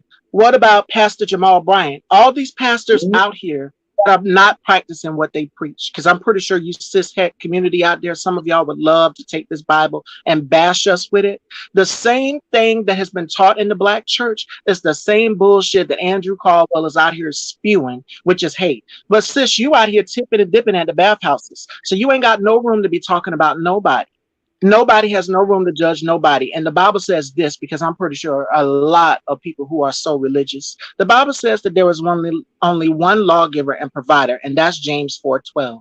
So I'm pretty sure a lot of y'all would take that and construe that and come up with some damn conspiracy theory, a Dr. Umar Johnson, a Riza Islam, all these hoteps, just very hotep. Y'all love to stay in that. We got to get out of that bullshit, because that same bullshit is what's oppressing us. Look at white people succeeding and getting all this privilege in this country, and we so worried about who the fuck people are laying in the bed with. It's none of your goddamn business. Amen. A mother-loving man. Miss Monica, any thoughts about the damn Bible before we move along? Hold on. I got to unmute you, baby. Let me unmute you. All right. Okay. Y'all hear me good? I got my earphones on. Yeah, you good. All right. First of all, these niggas can take that fucking Bible and shove it right up their goddamn ass. First of all, the motherfucker ain't goddamn real. It was written by some fucking white man some damn where. And it was used to control mankind. And might I say, it did a hell of a fucking good damn job doing it. That's why that motherfucking Bible was written. It's been rewritten 10,000 damn times. And black folks hold on to this damn book for dear life. The same motherfucking book that kept your black ass ancestors enslaved, in chains, is the very book y'all hold on for fucking dear life. Black folks are so goddamn ignorant, it don't make no motherfucking sense. They just take that fake ass fucking Bible and shove it right up their ass. Take all them damn books and burn them motherfuckers. We never needed them damn books here. The Bible shit, they never even came into existence. I'm spiritual too. You know, I got energies and I got connections to the spiritual realm and all that. None of whom has anything to do with religion. Religion is some manufactured, it's manufactured and it's some structural and it's fake. Mm-hmm. They acting up in these comments. You look, I see him, and we're gonna get him too. I think Miss Monica, I think your device froze, baby. If you can Clear hear the me. room, baby. Okay, she done cussed out the goddamn streaming service, honey. All the energy taking over. Oh, okay, you there? I see you. You good? Y'all hear me? Yeah, we can hear you. All right. Sorry, something happened. You got all these people coming in church, putting on these goddamn fancy ass hats. You got these fat church women with these raggedy ass church wigs on, doing the fucking praise dance in damn church. Hallelujah, hallelujah. Shoot. You know what? You got the fat grandmama up in there hollering and screaming with that damn ratchet ass wig on her damn head. Oh, Jesus. Do Jesus, honey, do Jesus. And I'm like, why y'all doing? And it's like y'all just don't know y'all just don't know y'all been brainwashed. And people want to. And I ask people, why do you believe in that Bible? You know it's fake, right? God ain't got nothing to do with it. Well, my mama told me, and my grandma told me, and my motherfucker, they ass is ignorant too. I don't give a damn what your grandma told you, what your mama told you, what her mama told her, and what her great grandmama told her ass. All of whom are ignorant as hell. All of whom have been brainwashed to believe in that damn book that ain't done your black ass no damn good. That and book don't follow it. Ain't nobody even following it to the level to even be the authority on thumping on other people. Now I see that Miss Toya and Miss She Baby are kind of joining forces against the trans women on the panel. I want to give you ladies an opportunity to come up here and bring to their ass on up here. Bring their ass on up here. Hold on, but let me give a disclaimer. I want everybody to be able to speak their mind. I want us to be able to have hard conversation. Yeah. But I want us to be mature about it, okay? But I do want people to say what they have to say. But I want us to attempt to strive for understanding. I'm gonna drop the link, okay, for some you got to push on through. I want to say, instead of dropping the link for everyone right now, I want to reserve the link for She Baby and Toya Trump, because I want you guys to be able to just come up here and actually say it and not be restricted to the comment section. So while you ladies hit the link and we wait upon y'all, we're going to read some of these comments from She Baby. She Baby says that trans women are not real women, but Miss Stevie and Miss Monica educated us on the difference between female, which is sex and biology, and woman, which is a social construct that anybody who ultimately has a lot of the divine feminine flowing through them can assimilate to. Okay, trans women are not claiming to be biological females, but they are claiming to be a type of woman, because they're all types of women that exist. Okay, all different shapes, sizes, colors, spirituality. That's why they're called trans women and not cis women. That's why they identify as trans women. Okay, now I think we have somebody here. Ooh. We have YB Entertainment. Hey everybody, how y'all doing? Bitch, you are not She Baby, and you are not Toya Trump. What's going on, boo? Hey, y'all can hear me, right? Yes, we can hear you. How's everybody doing today? We are wonderful. I'm glad to have you here. I'm here, honey. I actually was about to go to bed, but I clicked on and I said, you know what? I have to give this. I got to give a little perspective on this. Okay, well, go ahead and give us a 2-piece and a biscuit, honey. First of all, where y'all at right now in the conversation? I apologize. I'm not. We were just about to get into some of the commenters who have some things to say about trans women not being real women, etc. But you can jump in and give whatever perspective that you are gonna give. Okay. Well, first I'm gonna go for the religious bitches out there in the world, right? I really, when that time comes, bitch, when God calls that holy number for you, I would like to know exactly where you think your ass is gonna go. If there's even somewhere to go. You won't know that until that time comes, bitch. And last time I checked, the dead really don't walk the earth, so ain't nobody telling me. I believe there's a God, but bitch, how do you know where you're gonna go if there's somewhere to go?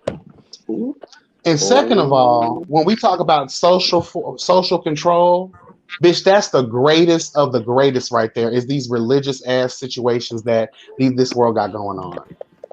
They created that Bible to control humanity in the direction humanity was going to go into. If you look at that Bible, it is so fucking hypocritical. It can only have been written by a narcissistic ass bitch ass nigga. Yes. And third of all, that Bible, the original Bible, is written in a dead language that no one can translate, bitch. So how the fuck do I know if any of that shit is real?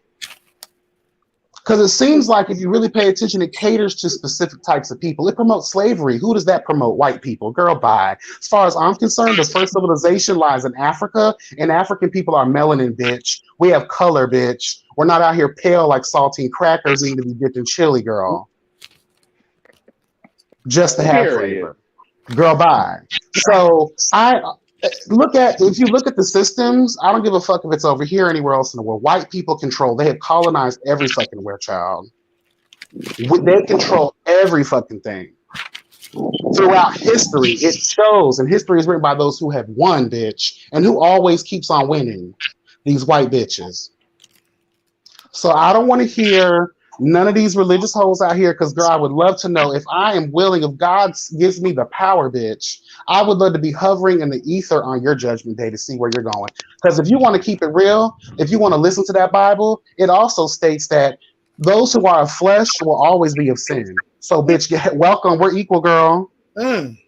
We are equal. Oh, and I want to touch on the trans situation real quick. This is the problem with the world now. Before you get to that point, OYB, hold that thought real quick. Yes, ma'am. She, baby, I know you was in the background. I was going to let YB finish his sentiments, and then I'm going to let you and Miss Barbara speak. I want to welcome y'all to the panel. She, baby, if you're still in the building, come back into the building. We definitely want to hear what you have to say. Hey, Miss Barbara, what's going on, boo? Hi, baby. I'm waiting my turn. All right, baby. And we're going to invite She, baby, back to the panel. Now, I got to also use my dick to go take a piss with. So, reckless logic, if you're the mod up here, I want you to navigate this until I get back now. Now, this is a wild group of folks, so be on your shit, be on your slave master shit, bitch, okay? Keep it all in order, okay?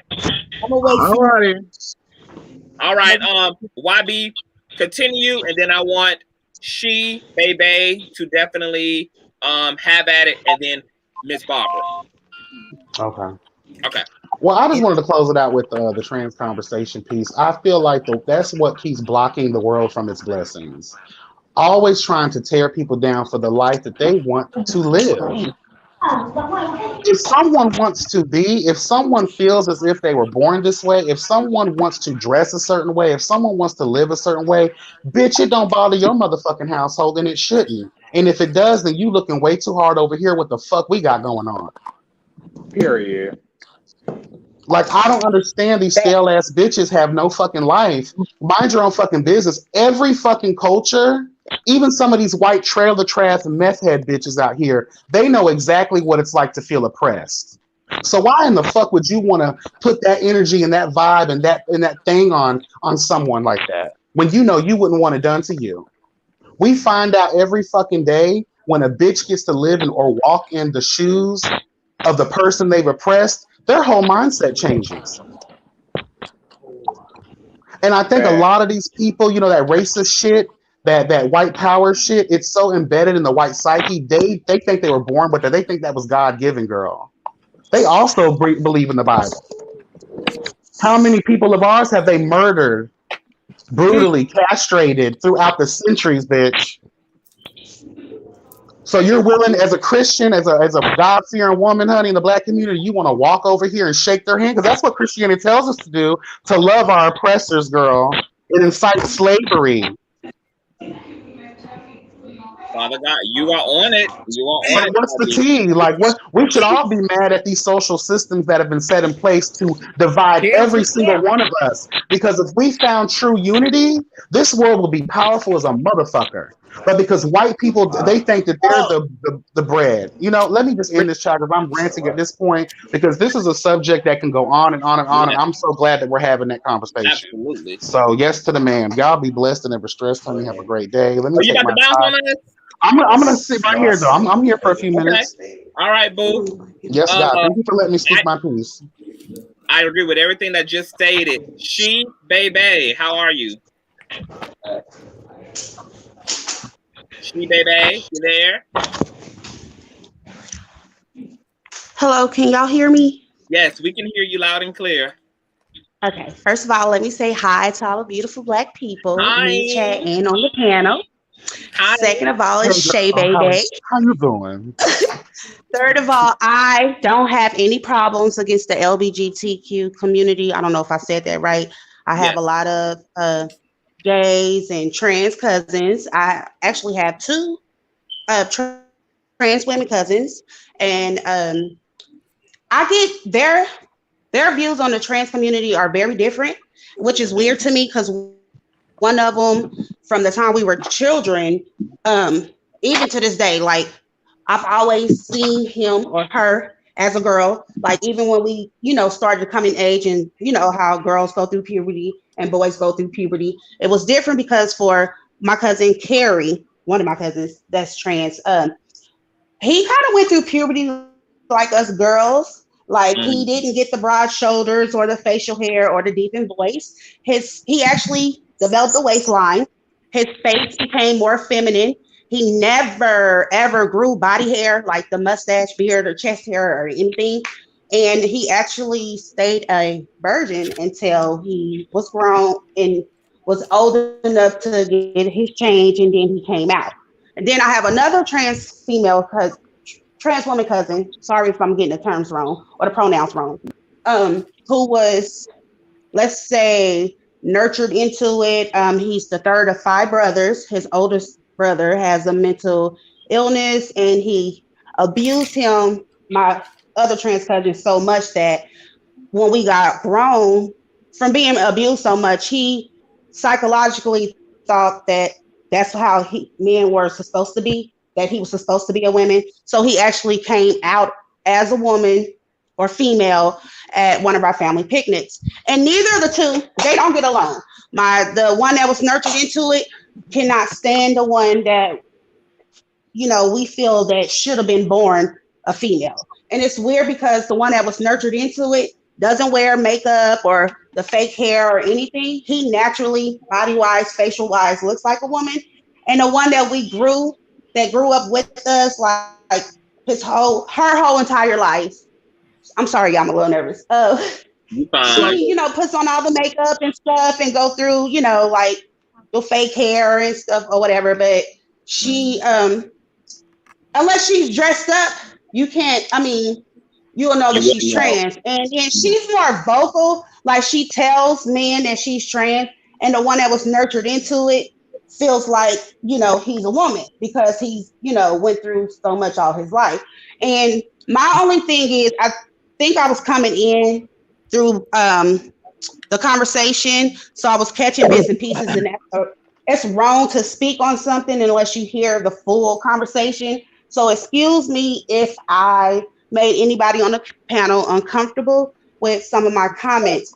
My thing as far as some of those comments, she baby. The comment about trans women don't have wombs. Can you expound upon that a little bit more? Okay. And I get that because from speaking with both of my cousins, trying to be more understanding and, so that I don't seem ignorant towards the LGBT community, especially the trans community.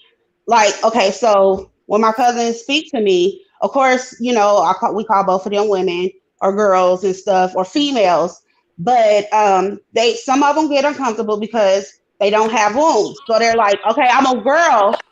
I am a girl. I feel like I'm a girl, but at the same time, I'm not a woman because I don't have a womb. I will never have a period. I will never be able to carry a baby. Being a woman or female, it's more than just, dressing up, like being feminine. You know what I'm saying? Like girls are supposed to be one way and boys are supposed to be another way. The whole thing is you guys are not woman. I guess it's more so of still respecting my being cisgender as well, and because being a cis woman versus a trans woman or female, that is the only difference to me, is that they don't have wombs, so they will never get that part of being a female or womanism.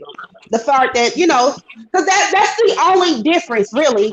So let me ask you this question, women and trans women is.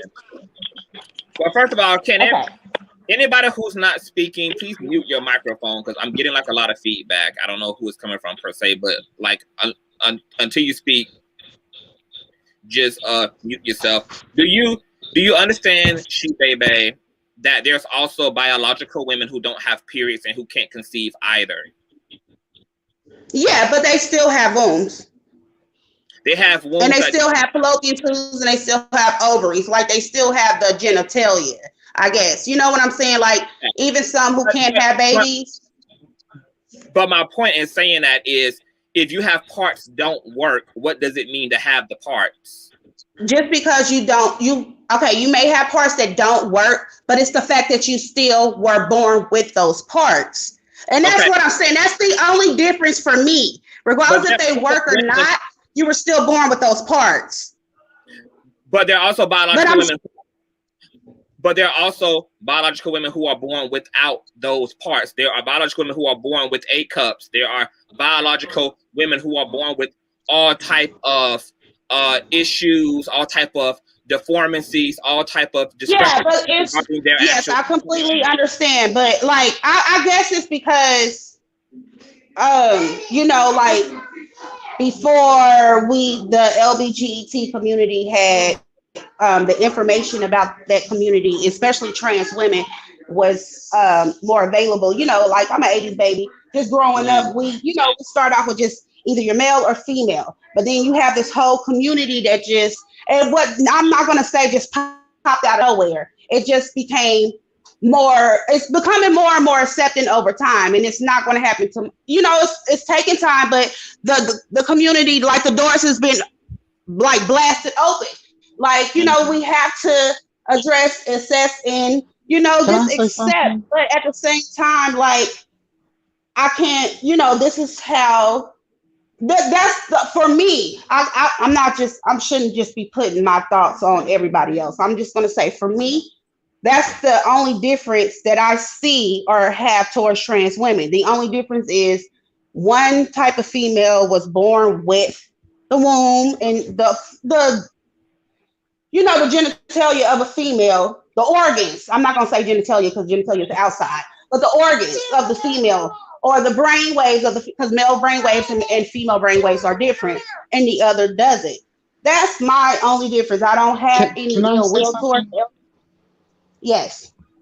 I want to, and this is a major response too, and I want people to like think with me here. So a lot of cultures and even science nowadays is proving that reincarnation may actually be a real thing. And for those that don't know what reincarnation is, so there's levels to it, right? So a soul goes back to finish lessons that need to be learned. That's what some cultures believe.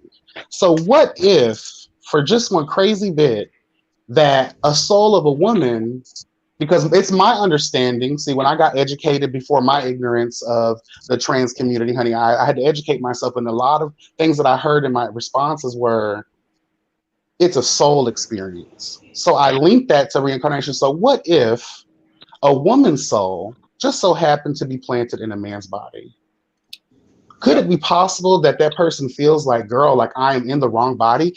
To feel that way about yourself so passionately, wholeheartedly, to the point where you will go to change the way you look in order to fit your comfortability level. That has to be nothing. If science or nothing else can explain it the way it needs to be explained, it has to be a soul experience. Oh, yes, that's so true. But then again, then what's the point of being called trans? If we want to be that way, or look, you know what I'm saying? So do we eliminate the whole trans word altogether for both trans men and women? Because personally, I don't like labels. Hold on real quick, because I was supposed to get to Reading Rainbow, because I do want to keep everything in order so that people don't lose their points. Reading Rainbow, go ahead and respond to this. So I think cisgendered straight Black men and women have to be a little more mindful on when they make comments like that, because when you do, and I'm sure this is not your intention, but when you say things like, oh well, trans women cannot get pregnant, or they don't have ovaries, or they don't have floating tubes, while you're proving the point, you're pretty much just telling yourself, and you're pretty much minimizing women as pretty much all we all is just tits and pussy. So you have to be careful on when you just say, oh, because what you're saying is, so for me to be a woman, all I have to do is have ovaries. It's 2021. No. That could be taken care of. No, that's not what I'm saying, because I'm sorry that you misunderstood what I was saying.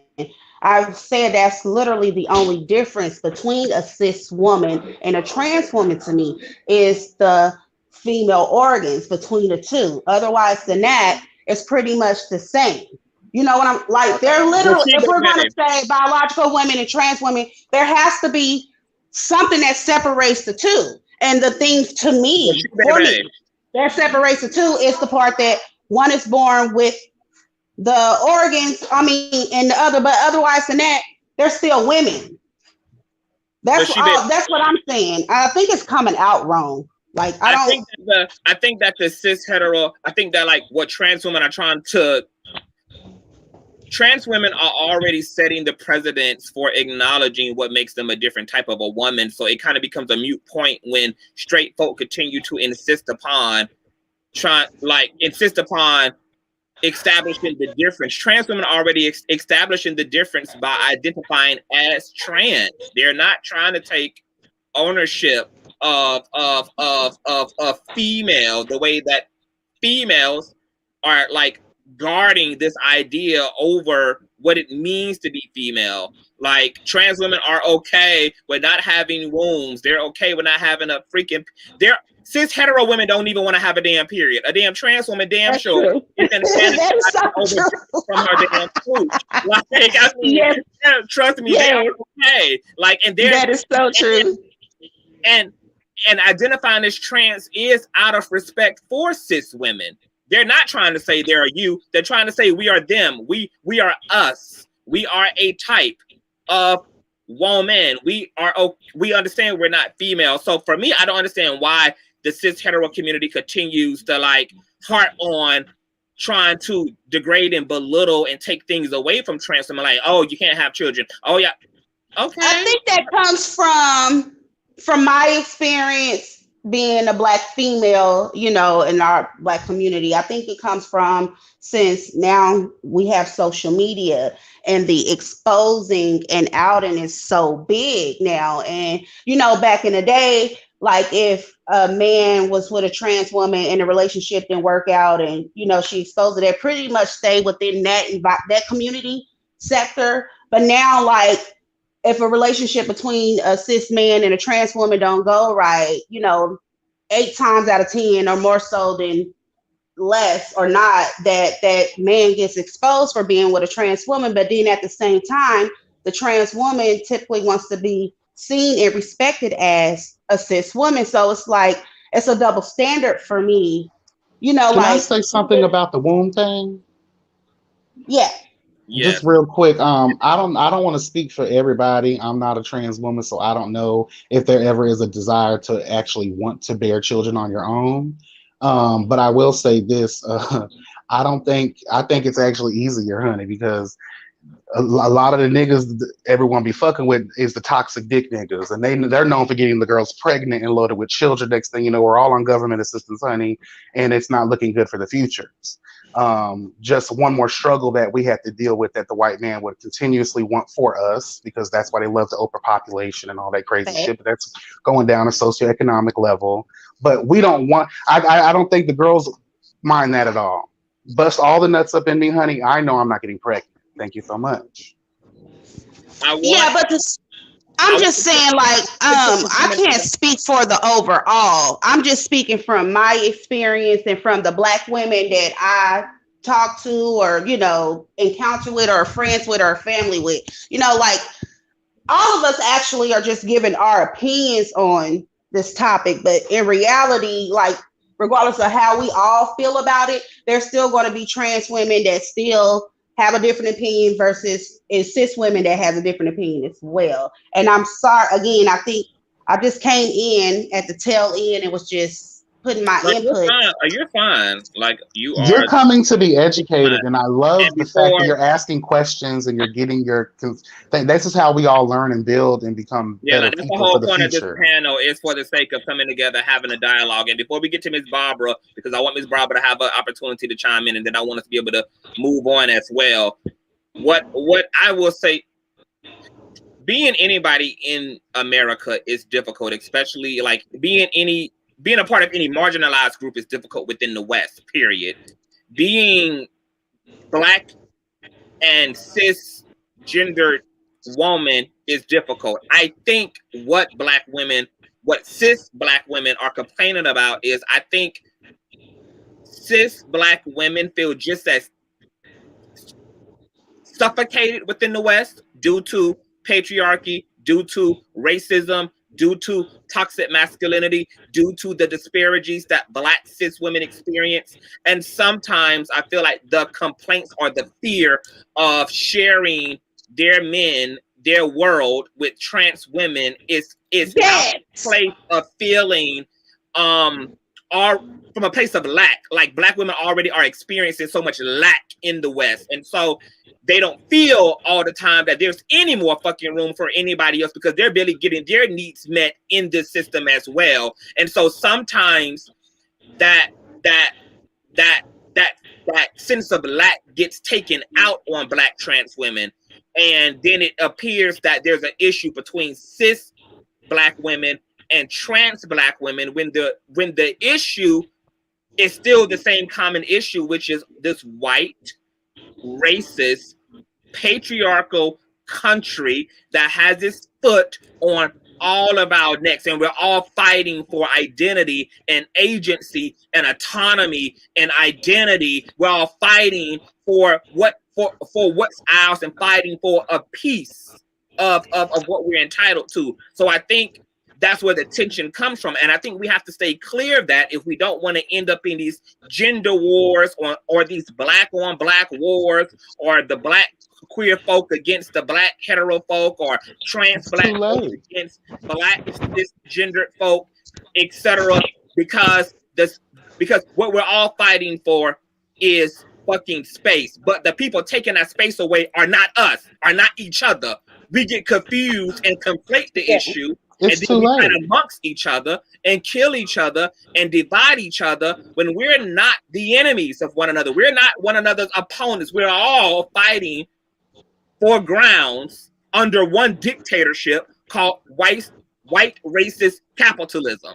That's the system that is oppressing all of us. And if we keep forgetting that, then we get caught up in we start majoring in the minor shit, and then we have to come and have panels and wrestle our differences out and continue to get to the bottom line instead of staying aware that we are not each other's enemy. We're all fighting the same fucking boss on the PlayStation game, okay? And that fight is so complex, that fight is so goddamn deep that it got us now fighting each other just to beat the goddamn stage, just to beat the damn level.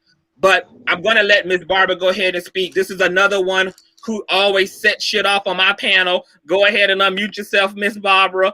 Or let me unmute you. Let me unmute you. See if I can unmute you. I think you got to unmute yourself. Yeah. Okay, there you go, baby.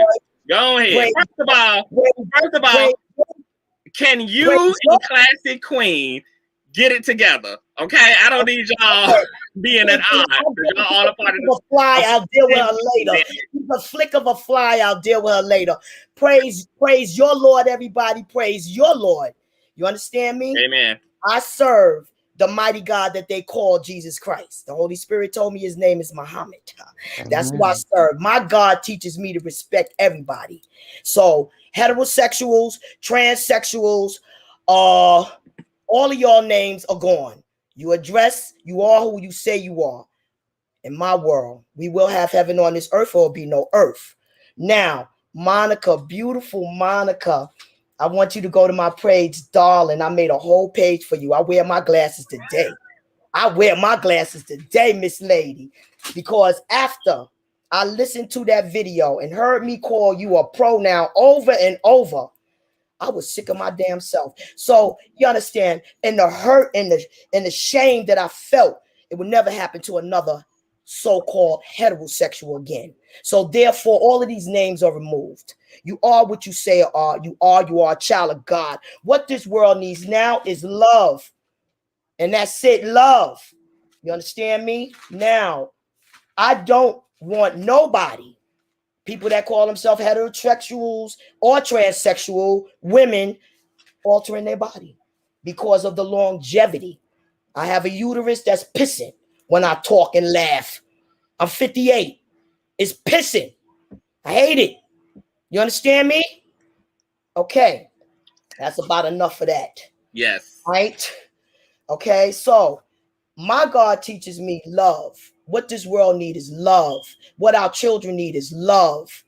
All of that, what they did to that beautiful baby, I'm glad that there's people in the L, whatever they want to call themselves, in that community looking out for their people. You understand? Because I want to look out for their people too. I want to be a house mother like those. Okay? Yes. I want to give love to a child. You understand? And Constance, if you don't stop looking so beautiful and fine together. I can't help it, Miss Barbara. I can't help it. You know, Prince ain't got nothing on you, baby. No. And shout out to Prince. If he there, I think Prince would change his style and bite off of you. I think there'll be another Kim Kardashian bite off of you. I think he'll change. Let me ask you this question, Miss Barbara, and thank you for your compliments and your sentiments. So getting back to the initial point of this conversation regarding the abuse of Tyler, I asked the panel early on, is there a way for people to believe what they want to believe while still treating people appropriately? Yes, it's called respect. That's it. It's called love and respect, unconditional love and respect. That's it. Nothing more, nothing less. Love and respect. Because if you serving a God of judgment and hate, you're not serving a God, you're serving a devil. It is. You better preach a word. So let me. God called me to preach the revelation. You can't preach on YouTube. They're trying to strike my page. My page is Underground Railroad for Kings and Queens. Go to it before they get to it. Because we don't get to it on this earth. Go to my page. I ain't on YouTube to be monetized or likes. I'm on to give you the Underground Railroad. That's it. Okay. We understand. And we're going to definitely put your links and stuff in the description. Now, let me ask you all a question. She Baby, are you still there? It's Miss Stevie. Everybody still here? Yes, I'm still here. Okay, wonderful. Let me ask y'all this question. I'm going to say this, and I want y'all thoughts on this. So, I think that having Tyler removed and making sure that the environment is safe is the appropriate thing to do. With that being said, my personal concern is what will Tyler return to if he's put back in the hands of his family in time, whether that's within a few weeks, a few months, a year, etc. Now, I am someone who does believe that the police and the criminal justice system needs to be abolished, or at least dramatically, profoundly reformed, almost reformed to the point of it looking completely fucking different from what it looks like now. It's about a total makeover of the criminal justice system, a total makeover of our police system. With that being said, that means that we have to entertain alternatives to the way that we respond to criminals and perpetual criminals. What I think should happen is, I don't necessarily think that prison and jail time does people any good, even though I do agree that when it comes to explicit inhumane crimes, straight to jail, that the punishment should be just. But I want to say this.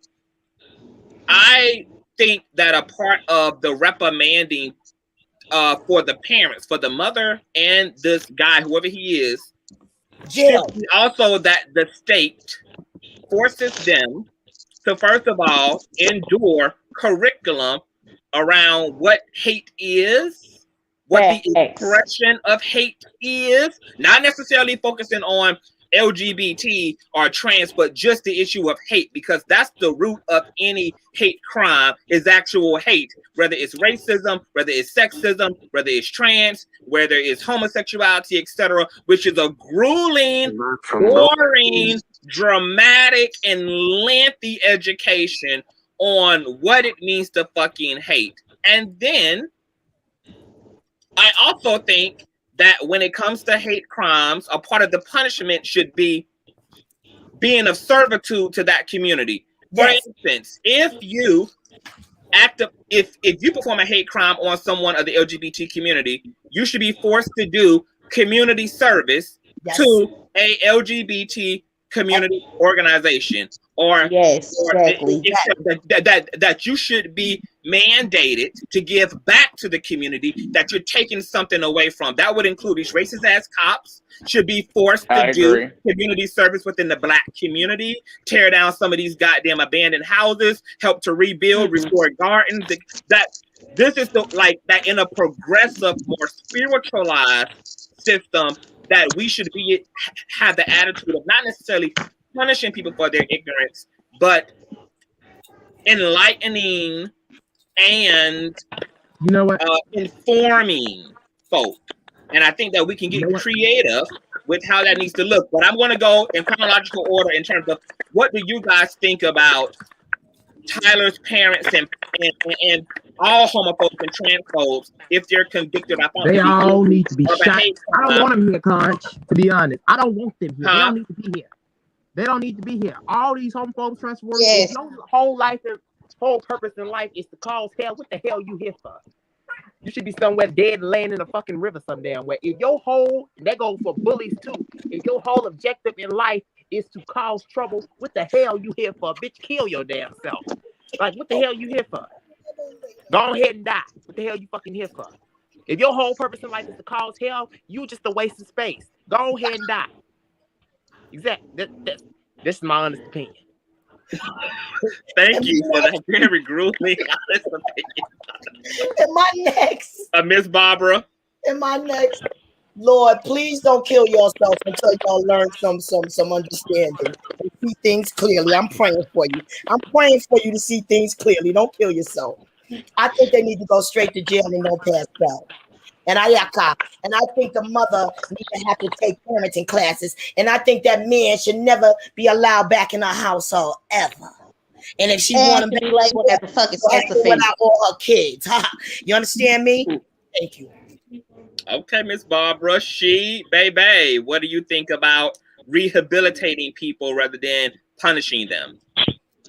Okay, so in this situation, I feel like punishment is definitely needed, because how are we protecting this child? This child has been experiencing abuse on all three levels, whether it was mental abuse, verbal abuse, or physical abuse. Now, I believe in eye for an eye, but right is right and wrong is wrong. And bringing that child back to that situation isn't helping that child in no way, shape, or form. And just having the parents just take parenting classes or whatever, that's not enough. Like, ain't no telling how long this boy has been enduring this type of mental, physical, and verbal abuse, but some type of repercussion needs to be had. And the child, I honestly believe, should be removed from the mother, and the boyfriend, stepdaddy, whoever, needs to be labeled as a sex offender for the rest of his life. Period. Mm-hmm. Let me ask you this question, because I don't know what rehabilitation would look like totally, but I'm just entertaining what rehabilitation would look like, because oftentimes, despite abuse, children still love their parents and still oftentimes desire to be reinstated back into the home with their siblings, with their mom, with their dad. And so what do you believe the system should teach the Tylers about how to perceive their parent if there's been abuse? Like, is there a proper way to handle the way a child should feel about their parent if there's hardship like abuse, etc., going on within the home, and they also desire to be back with their mom and dad? Okay, so the Bible says something about we should honor our mother and father so we can live longer on this earth or something. I don't know the correct terms, but I know the rest of that word says, but thou shalt not provoke the child, meaning sometimes the parent is wrong.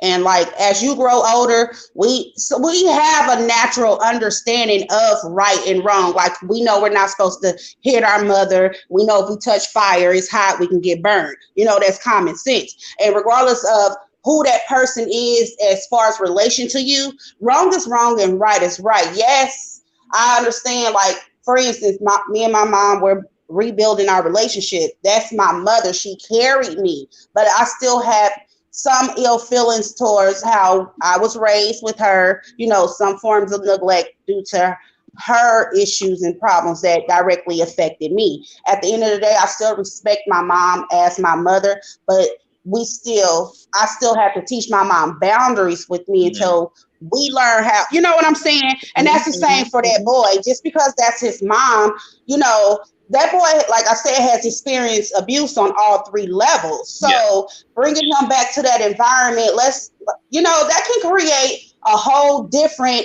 type of situation 5, 10, 15 years from now. Just like, you know, some people get abused as kids and they end up growing up to be serial killers and stuff or whatever. Like, you know what I'm saying? Like, just because that's his mother, that doesn't mean that they need to be. So let's conceptualize it just a little bit more then, because I'm working this thing out as we're having this conversation. So let's say rehabilitating looks like removing the child when abuse is acknowledged, physical abuse, etc. Then having the parents go through intellectual, mental, emotional rehabilitation themselves, them partaking in courses, classes, them also having monitored visitations to the child who has been separated, etc. If the system finds that the parents are doing well, the visitations are doing well, the child is feeling well, is feeling safe, things look okay, and the child is to be reinstated, that the family is still forced, once crime has happened, to also continue to remain in family council, where there can still be a supervising and a system of accountability and checks and balances in place that make sure that things remain healthy, things remain okay in the home. Does that sound reasonable and encompassing? Yes, that does sound reasonable and competent, but to be honest, I don't think that's enough, because that lady is obviously unbalanced mentally, because first of all, to be a mother and to carry a child and to go through the labor experience, and then to allow a man that's not even that child's biological father to inflict that type of abuse on a child. For any mother that allows any type of that to happen to their children and to engage into that, it's already lost me. One, I'm a mother. You know, and I went through hell and almost lost my life and my child. I went through almost 3 days of labor. So, you know what I'm saying? And to be pregnant and to go through labor, it's a mind thing. You know, you literally have to mentally prepare for that. And some women snap out and don't make it. And that lady has clearly snapped out. She's not a mother or a mom. She gave birth to a child, but that ain't no mama. It's no fixing that. Because if you can allow somebody else to do that to your be a piece of you, you know, that's your flesh and blood. That's your blood, and that's you, another part of you. You can't, no, hell no. Hell no. Okay, so let me ask you this question, She Baby.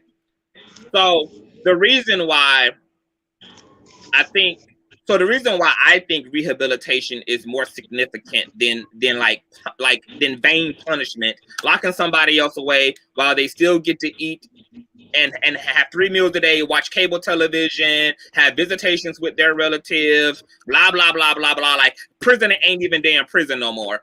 But rehabilitation also considers the fact that most of the people who don't know how to parent, most of the people who are abusing are also victims of abuse. And so this is a generational cycle. This is the intergenerational transference of what it means to discipline your child, that these are practices carried through the lineage, whipping your child, slapping your child, beating your child with drop cords, kicking them out of the home, and so what you have is battered people, broken people, raising broken people, and utilizing the resources that they have. And so the beautiful thing about rehabilitating people is that it doesn't just blame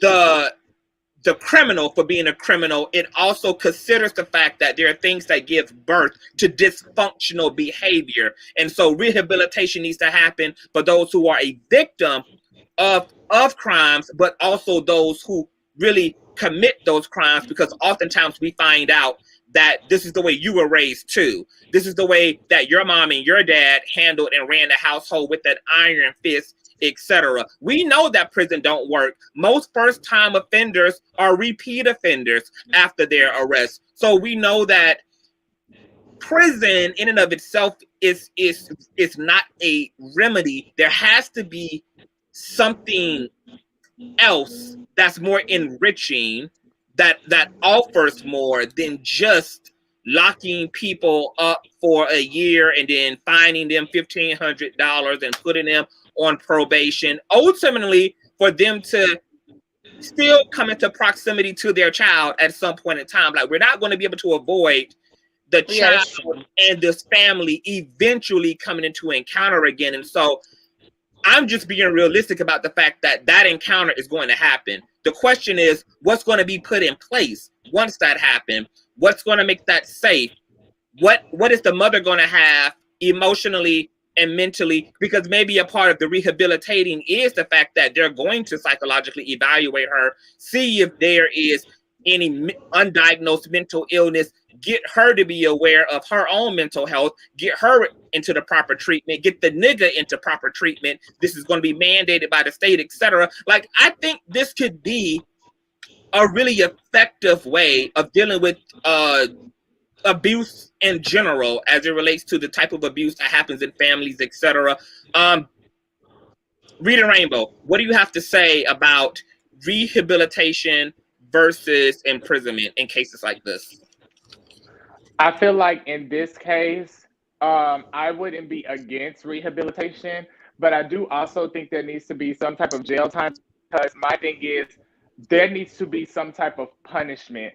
Not only did you abuse this person, y'all recorded it and put that on IG Live, Facebook Live. Like, people have to understand, like, you knew what you were doing were malicious. When this child turns, to that point, like, that goes back to like my earlier point about how a lot of this is a generational, because how many Black parents came to the school and beat your ass in front of your teacher and your classmates? Like, how many of us generationally have seen, you know, this type of disciplinary action within Black communities where you got your ass towed up? Like so with that being, because this behavior from people isn't coming out of nowhere. Like, it's coming out of patterns that we have as melanated people. There are things that, you know, we're just taking once again from the past.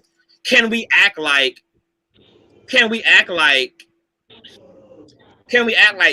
there's not a place to consider the fact that these are behavior patterns? True, but at the same time, it's more so like when that child, okay, now he's probably what, 10, 11, 12? Yes. When that child is 20, 21, 30, and he's applying for jobs and he's trying to further his career, he has to go look at a video and be brought up for the rest of his life that his family got together and abused him. So I do think, because I understand generational curses, I understand we've been taught, but at the same time, as a grown-ass woman and a grown-ass man, people need to learn the difference between right and wrong. Before we can even get into LGBT, before we can get into equality, people need to learn basic code of conduct. That's my take. Yeah, and so to King point, like, these are behavior patterns that are pernicious and need to change, and that's a part of the rehabilitation. Is it offers people self-correctiveness, it offers people the information. It offers people the tools necessary. The same way why when people go to prison, they have so-called rehabilitating classes and shit provided to them to so-called encourage better citizenship, etc. And so, because I am a strong I'm a strong component of Iyanla Vanzant's attitude that you can't be held accountable if you don't have the information. And so much of us are just living from a place of what we know, even if what we know is terrible, even if what we know is toxic, even if what we have as a resource is completely counterproductive, is still our resource. And if you don't know any better, it's very difficult to be better. Go ahead, Ms. Barbara, before I go to B. Can I please jump in here? How to kill a demon. You take his money. I think that man need to have to pay that boy for the rest of his life. You understand? After he get out of jail. Some reparations. I agree with that. I do feel that he needs to be reunited with his mother under supervision, because his mother doesn't make good judgment of men, and they could be abused. How to kill a demon.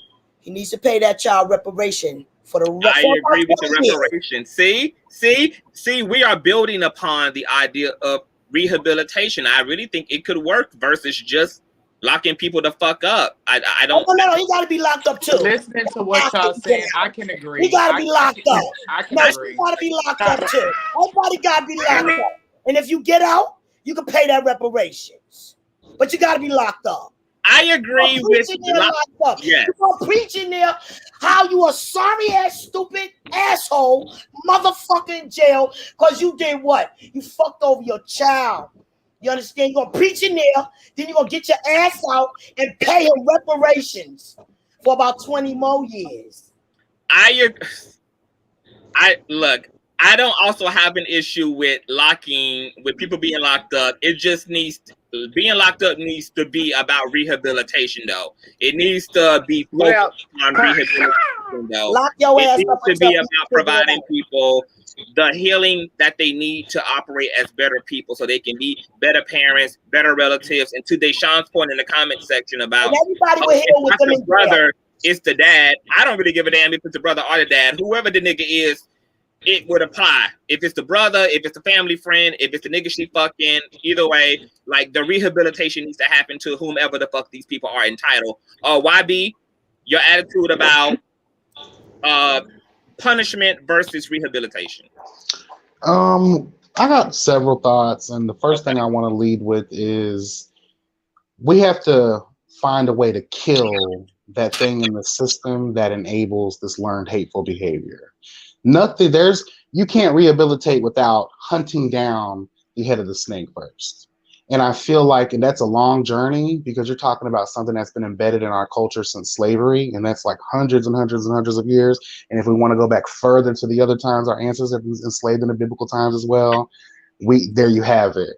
It's embedded in the DNA. It's embedded in the psyche. But that's the issue, YB. I don't mean to interrupt, but I don't give a damn how long it's been around. This is exactly why we need to tackle this issue and get to rehabilitation, because any longer not dealing with it at its root is going to permit another 100 goddamn years of perpetual bad behavior. Like, I don't give a damn how long the behavior has happened. We need to finally deal with the issues in a way that are effective, and we need to start tackling this shit, because as we can see, the Tylers of the world are in fucking danger, and they're in danger because the people raising them have been endangered, and that endangerment has gone unchecked and unhealed and unaddressed. And the people who raised their asses have endured the same endangerment. And so once again, yes, it's generational, but if we don't get in it, well, we have to understand where all of that comes from. In order to even step into the world of, because rehabilitation implies that someone is willing, because you can't force someone into rehabilitation. Rehabilitation implies someone that's willing. These people are set in their fucking ways. There will be no moving. Not under the guise of a hate crime. That's what I want to make the point about as it relates to. You can throw all the charges. You can throw all the charges you want at these people. At the root of it, the only way that they're going to pass the judge's demands is by being fake. If they're not going to be the real change. Go ahead. But that's okay, Ty. Like, it's okay if it's not okay. It's not okay. I'm gonna tell you from my perspective why it's okay. Because even if you're behaving accordingly, when those doors close at home, when them crackers have left, that boy gonna get his ass whooped every fucking day, guaranteed. But that's a part of the rehabilitation and the mandating of counseling if that child is to be reinstated with that parent. That's the whole point of all of the check and balances that I conceptualized. If things are to be okay, because we can't keep assuming. Let me put it this way: if it wasn't for social media, the hill is this assumption that people are not going to change. We don't. I don't know this fucking mother. I don't know the goddamn nigga. All I know is the behavior that I saw in this goddamn video. I'm not going to make no assumptions about what they're capable of doing. I believe they should be given the opportunity to get their shit together. They should be given the opportunity to have access to the information and the resources in order to make a better judgment. But I'm not disagreeing with any of that, though. Let me get in there for a second, YB. Let me get in there for a second. What King Constance is saying, he believes in the sanctimony of the mother and child finding their way back together. You understand? And what you are saying is that he will be abused. But what I need to tell y'all is this. Let me keep it on myself. I was in a very abusive relationship, right? I did not want to go to when they was threatening to take my children away. I did not want to go to the classes. I did not want to go to their therapy. I thought I knew it all and they could teach me nothing. I wound up being rehabilitated. You understand? So don't knock it until you try it. But I'm not saying that. See, that's the point I want to make real quick. I'm sorry to cut y'all off. I'm not disagreeing at all with the rehabilitation part. All I'm saying, though, is you can't step into the realm of rehabilitation if you're not a willing participant of that rehabilitation. The only way these people are going to be willing participants. I was mandated by the government of the United States of America. If I didn't go, they was going to take my kids. I did. I went kicking and screaming and cursing. You're one of the few, honey. You're one of the few. The multitudes. We're talking about a long history of a learned hateful behavior that goes beyond anything we'll ever be able to truly comprehend, honey. We're talking about centuries and centuries and centuries of fuckery. What I'm trying to say is, hold on, y'all. Hold on, y'all. I want YB to finish all of his thoughts out, and then we can get back into the table. Go ahead, YB. Okay. I'm not disagreeing. Again, I just want to start off by saying I'm not disagreeing. I believe in rehabilitation. I believe that it is effective. But we're talking about something that's been embedded in the Black community, all communities, but more so the Black community. We're talking about centuries and centuries of a psyche that's fucked up. I would rather, yes, we can force people, and through that force, they can find change. But I'm talking about the multitudes of people that are so deep embedded in their ways, they're not willing to be moved. And we know in the court system, because when I was on probation, bitch, hello, how are you, sir? I was putting on because I wanted to get off that motherfucker. But when you get off that bitch, 9 times out of 10, you revert back to the same behavior a lot of times, especially if it's a deep-rooted learned behavior. We're talking about hateful situations here that are derived from spirits that are, again, beyond our comprehension. So I don't want these people putting on for the judge and completing their program only to resort back to the same behavior they're going to do. The only reason we even are aware of this Tyler situation is because those dumb fucking idiots put it on social media. Imagine what he was going through. He doesn't just go, to y'all's point, he wasn't just going through that in that moment. He's been going through that. So if they would have kept this off of social media, the next years until he was 18, I guarantee you the same thing will be happening to him. So we're not talking about just an individual isolated situation. We're talking about a group thinking. We have to break that shit the fuck down. That way the future generations that come after us, it's all good. They've learned it, not just because they felt like they had to, because they didn't want to go to jail or lose their kids, or let's be honest, some people have kids for the benefits, honey. And that's another deep-rooted learned behavior that white people put into Black consciousness to make us feel like we're less than, that we can never achieve higher heights. So this covers many facets, but that's all I was trying to say. I don't disagree. Again, I don't. I agree with it. But for the multitudes, girl, bye. These people aren't trying to see that shit. I don't. And I have to go because child, you know, I've been up all night and at work, and I'm need to go to bed. But I do want to say I appreciate everyone's perspective here. I love everyone, and happy Pride, everyone, honey. Yes, God, y'all do that shit. Don't let no one move you. Don't let no one motherfucking cause you pain. Cause you just want to go back to being the same. Y'all be blessed and never stress, y'all. Okay. Bye, guys. Thank you so much for having me. That's a hit. Hey, Conscious. Yes. So I have to get ready to go to work. Okay, love. I know you had a time span too, but you can give your closing statements. Yes. So first of all, shout out to everybody. Conscious, thank you again. Reckless, thank you again. Everybody on the panel, thank y'all so much. I love you guys so much. While I'm getting dressed and situated, I will put my links and stuff. I guess Ahmad can pin it up and stuff. And I will post them in the description box of this video as well. Okay. Thank y'all so much. I love you guys. Thank you. Yes. So what I have to say to that point, you guys, is like I understand I understand sometimes the hopelessness, but I can't work with hopelessness.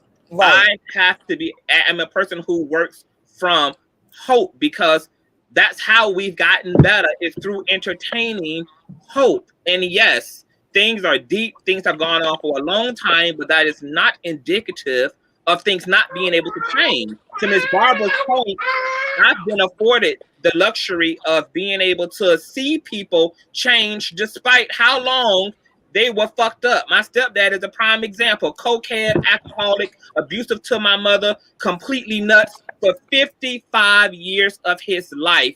God took him to the bottom of the pyramid, okay? He fell completely into homelessness and poverty. And this was the catalyst for his ass to find God, which for him was in the Jehovah's Witness community. And my father is unrecognizable today. Married for the second time to a beautiful woman, owns a house, the first thing he's ever owned in his entire fucking life. So I've been afforded to see people change, and I don't think we're really helping even victims of abuse by not also addressing the abuser and rehabilitating the abuser, because even as victims of bullshit, we love these people. We understand human beings are flawed. The issue I have sometimes with that attitude is that we are saying, because this is where you are and this is who you are, that there's nothing left of you. There's no other potential. There's no other chapter of your life. There's no sense in renewing you. I don't believe that that's a just system to live within. I think that's just as frail and it's just as stagnating as racism and systemic oppression is. All because oppression is off of the heels of the attitude that people should be dealt with like this because of what we assume about these niggas, what we assume about these trans women, what we assume about these queer people, what we assume about these immigrants, what we assume about these atheists, etc. And so for me personally, I am still personally in a place of hope. I believe that a just criminal system is one that considers all of the circumstances, one that considers both the criminal and the victims of that behavior, and a proper system that's interested in restoration and restoring human beings, because human beings don't exist within a vacuum. Most people are a product of their environment, a product of their religion. Most of these people we call in homophobes and transphobes have been conditioned and programmed to see it this way about homosexual people. What's left if they also aren't educated? On one end, we want to say habilitation don't work, but on the other end, we continue to try to restore cis hetero people's minds and to educate them, because we in fact do believe that education matters. We do in fact believe that people need the data, they need the perspective. We do believe in people's and human beings' ability to change and shift their paradigm. And so entertaining what the criminal justice system could look like as an alternative than just throwing people away is off of the heels of that same hope. And yes, the idea of abolishing the police, reforming the criminal justice system, it may be the unknown to us, which is why we're resistant, because we have never conceptualized the fucking alternatives. We never thought about what would be the damn alternative. So most of us are just relying upon what we know, which is, hell, just lock these motherfuckers away. I don't believe that that's a humane way to deal with human beings. People are hurt and byproducts of being molested and raped. They raise families and rape and molest their children. Those children grow up and sometimes rape and molest. This is how we get generational patterns. And so acknowledging that is how you stop generational behavior, is how you stop these patterns of behavior. But you can't just have empathy for the victim. You have to be human enough to empathize with the perpetrators of these crimes as well, because they're human beings as well. They've been traumatized as well. They've been over as well. And yes, the anger as a victim is real and it's justified, and that's completely fine. I'm just saying it's not an excuse to dehumanize human beings. That's just my entire plight. Miss Stevie, are you still there? I know we done had you here, baby. You got shit to do. Yes, I'm still here. Okay, love. I just wanted to get your comments on criminal justice system, on punishment versus rehabilitation. What are your thoughts, especially as a trans woman who has been through, I would imagine, lots of emotional, even physical abuse? What would you like to see happen to the people who you loved in your life who perpetuated homophobia or transphobia against you? Well, I agree with what Miss Barbara said about the reparations. Pay this child for their pain. Funky Dineve even said that on his channel. Pay me for my pain. But it's not about money. It's the fact that this child is going to grow up in the world knowing that they've experienced this trauma throughout their childhood. So do I believe the parents should go to jail? Absolutely, 100%. Do I think that they need to reunite with their parents with supervision? Yes. Do I think that they need to be back in the same home? Absolutely not. Because down here in South Carolina, where I'm at, we heard about the story where there's a Black woman, a mother, who drove her car into the ditch with her 3 kids in the car. So who knows what could happen behind closed doors when you're not there or the cameras aren't rolling. So I don't think so. I don't think it's safe, 100%. So let's get these children alerts. You know, like they got the medic alert. Let's make sure they can carry. I love that. Ooh. Yes, Ms. Barbara, I agree. See, we're building upon that rehab. It could all work out. We just got to imagine. We got to use our imagination to reimagine alerts that they can press like this. That's a great idea. Press. They bother me. Press. Let's let them catch it on their waist so that nobody can see them pressing it. And if it's removed, the police coming right to the house. Just like the anklet bracelet. If they remove, the parents remove the alert, you gotta have a microphone and everything on it. Sorry. I love that, Miss Barbara. That is a great idea. So just to be clear, Miss Stevie, let me ask you this. So, like, have you been able to see anybody change who was once hateful towards you? Like, have you been able to see growth in anybody around you who maybe didn't accept you at one point, who maybe now trying to work on it or has worked on it? Have you been able to witness that? I kind of recently had an encounter like that. I thought, well, you know how Jamaica is. The person that I was friends with, well, you know, she has a Jamaican back style, grew up in Jamaica and everything. And you know how they are set in their beliefs. Yeah. And you know how they are against the LGBTQ community. I recently did a show, and me and her had a falling out on that. And what she did was very disrespectful. She started putting fairies in the comments, and her true homophobia showed after we had that disagreement, just like with the whole situation that happened with Maddie on her platform. But she truly showed me her true colors. So in true form, you know, people can change. They can educate themselves. Like Eddie Murphy, for example. Eddie Murphy has said, and all of these jokes that have been offensive to us, but he came out and he apologized multiple times. Multiple times. But people that are already set in their beliefs, they can't change. It's like trying to move a brick wall that just won't move. It's not going to work. Okay. Okay. Speak of my favorite girl, Miss Maddie, that was showing her white lace. Oh my God! Speaking of that, Barbara, like, what do you guys think? I mean, Mother Mary would be a prime example of what could be the end result of rehabilitation. I mean, we've been able to watch their story. We've been able to watch their testimony and their growth of Miss Mary going from a very conservative Christian woman who was totally not here for the shits to she's the real Holy Spirit. She's unconditional love is the real Holy Spirit. That doctored Bible, please. They made Jesus Christ into a magical, mystical man. That man made love to every black woman you see, my descendant, every black woman he found. Amen. And I'm gonna get to you, Reckless, but I just want to say that I definitely believe that some people are going to insist upon their way.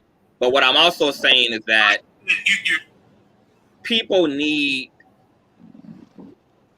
I would rather give people the option to do it differently, to see if they would take the opportunity to do it differently, than to not give them the opportunity to break a cycle. Not to allow, sorry, King, I don't mean to interrupt you, but it's important not to allow the government to actually strip the children. You understand?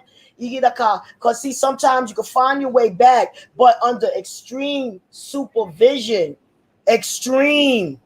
Because my mama beat the shit out of me, and when I called the she didn't care about that neither. You understand? She didn't care about no child protective services. So you got them parents says, oh, you gonna call them, I'm gonna kill you before you get there. So it's very delicate. Once we can't just throw them back in just because they got a biological attachment. You lost that when you violated. Yeah, I agree. Reckless, what are your thoughts about punishment versus rehabilitation? Honest thoughts. I'm actually for the rehabilitation. I've actually been saying that for the longest. Because my question is, where are we going to be if we just keep throwing everybody away because they keep, have certain systems that they believe in and stuff like that, and they don't realize that it's wrong? Or sometimes, because here's the thing, some people are just stuck in their ways. We understand that. But some people, they just need to be able to be challenged. They need to have access to resources so they can fully understand and be able to at least have a change of heart. And the same way that you said about Maddie's mom, my mom is also an example of that as well. Like a lot of times I had to sit her down. She's heavily religious. I had to sit her down and we had to have some talks. Some real back and forth talks. But in the end, love was what got us through. And going back to YB, I understand that, I understand what he was saying, that, some people gonna be stuck in their ways, this could possibly happen, But at the end of the day, I feel like we should be able to at least give them another chance. Now, keep in mind too, when typically, this is just a general sense of what we're talking about. But however, typically, if they're working on the case or whatever, they will kind of know if the parent is either worthy of getting another chance or not, because they can probably tell if it's like, okay, that's a little bit too toxic, or they're gonna be like, you know what, it's bad, but I can see growth here, I can see potential here, so let's just go with this route of giving them a chance to get back to where they need to be. So I think rehabilitation is 100%. So what do you say to this point, Reckless? Like, there are some people who feel like, do you care if people are being performative in their rehabilitation, or if it's genuine? Like, do you, yes and no. No, because like Barbara said in the beginning, you may be like, oh, okay, I don't want to do X, Y, and Z, but however, you may mess around and receive a few gems that may give you a change of heart. So yes, you may be like reluctant, you may be resistant, you may put a bit of a resistance to the information, but like, I do not want to be here, blah, blah, blah. But then however, you never know what can be said or what you may have seen or what people can show you that may touch a part of that person's heart. And like I said before, we are human beings, we are multifaceted. We have multiple emotions, we go through phases in life. So everybody has the potential to change, but however, I think if you just give them the resources or whatever, and they still don't, then that's when it's like, okay, whatever. That's how I feel about it. I'm going to say to that point that it goes back to my initial point. Yes, ideally, I would love for the people who need to be rehabilitated to genuinely rehabilitate. But if there's been abuse, my ultimate concern is for the abused. And for me, like, kindness looks the same whether you're faking it or whether you're sincere in it. So for me, I don't give a damn if the parents are just treating the child appropriately and correctly just to keep their ass out of jail. Because you not got, hold on, you cannot fake kindness. Your Holy Spirit is going to detect that. Like, you ever seen somebody front and you can know they lying? Like, you cannot fake kindness. That's all I got to say. Well, not faking kindness, are just being performative in like, okay, for instance, right? There are people who commit crimes and then they get issued a fine, maybe 30 days in jail, and then maybe they have to do community service, right? And they have to report to a parole officer. Now, they can do all of that and still have a desire to want to do criminal shit, but what keeps them from doing that criminal shit is the fact that there's going to be consequences and repercussions. And so it still benefits me as a citizen that you're still not going to break into my motherfucking house because you're afraid to take your ass to jail. Now, I would want you to genuinely not go to jail and genuinely not be a thief. But if the only reason you're not being a thief is because of fear, that still works for me. So so at the end of the day, yeah, I prefer the shift to be genuine. But if what keeps you behaving correctly toward other people, even if legalistic, that still benefits the people surrounding that person who could behave very differently if it wasn't for the accountability put in their life. And so bringing that down to issues like Tyler, look, long as you're going to feed that child, raise that child accordingly, stop from hitting, beating, berating, and humiliating that goddamn child, even if you're doing that shit, even if you're going to raise him properly for the sake of the government, that still benefits Tyler. And when Tyler is old enough to figure out energy and figure out whether his mom was genuinely, like, came around the corner, he'll be able to make his own executive decision about how he want to deal with her ass, if he wants to deal with her fake ass at all, whether he wants to emancipate himself from the goddamn family altogether, etc. But I think that sometimes being so concerned about whether people are genuinely saved or not kind of is a misnomer. For me, I kind of just don't give a damn. Whatever will cause you to behave correctly and operate accordingly is ultimately what I'm concerned about as it relates to public safety.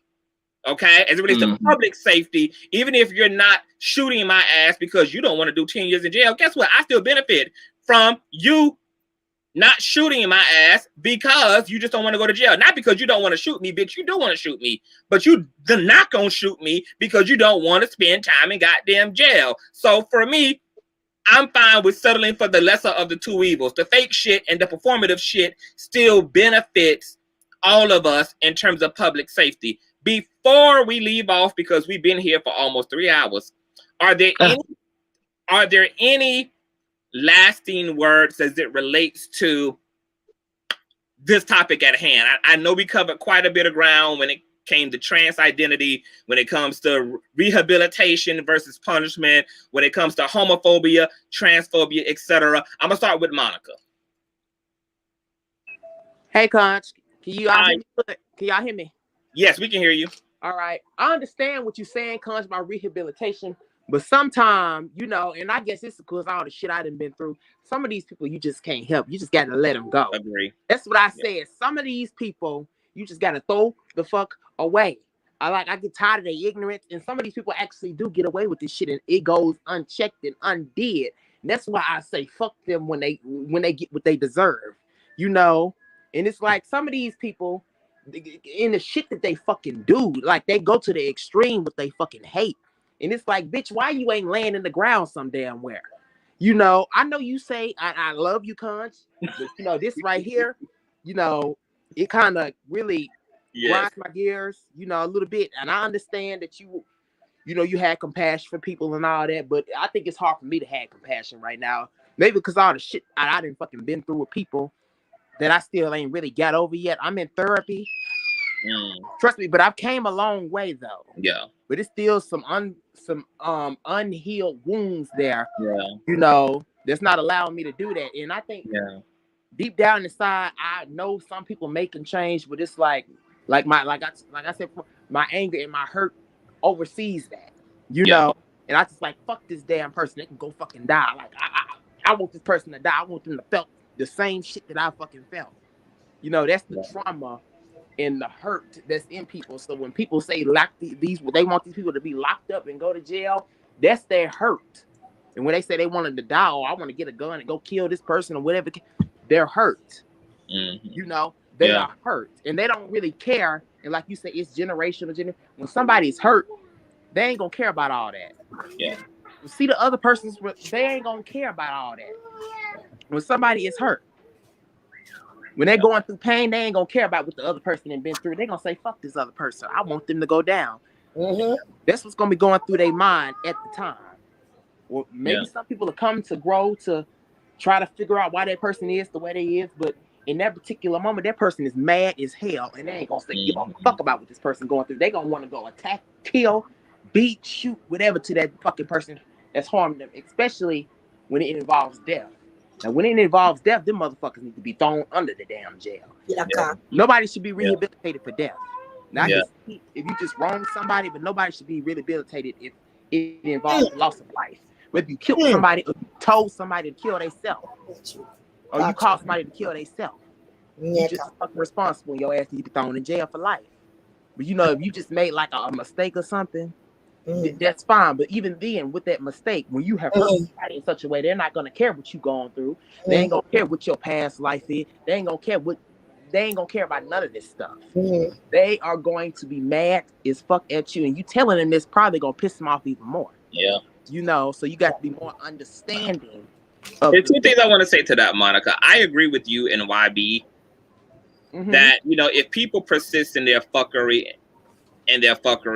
whatever the end consequences are the end consequences, because there needs to be check and balances. And if people don't take the opportunity to do better, then whatever consequences unfold are rightfully so.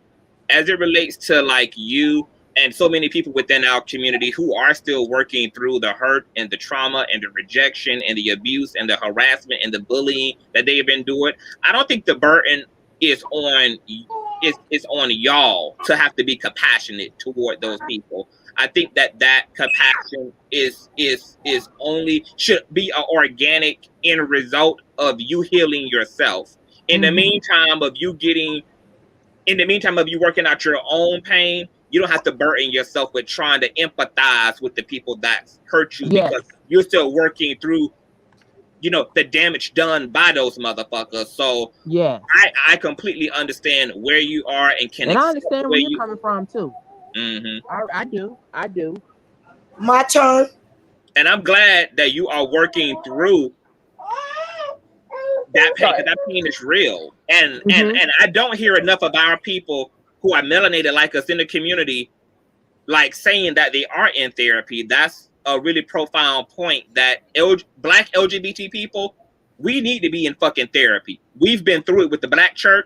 We've been through it with the Black community. We've been through it with Black families. We've had to not only endure the intersection of colorism and racism that comes with being Black, but we've also had to deal with the bigotry and the oppression regarding the issues around orientation and gender identity, and have the church weaponized against us as a way to reinforce all of that bullshit. So there's a lot of stuff. And even with Monica's point earlier about how when you see trans women, Black trans women and Black queer people angry, that's a byproduct of a fucked up oppressive system. The same way that the pain that cisgender women are facing is a product of that anti-Black coloristic, especially when they dark skin like me.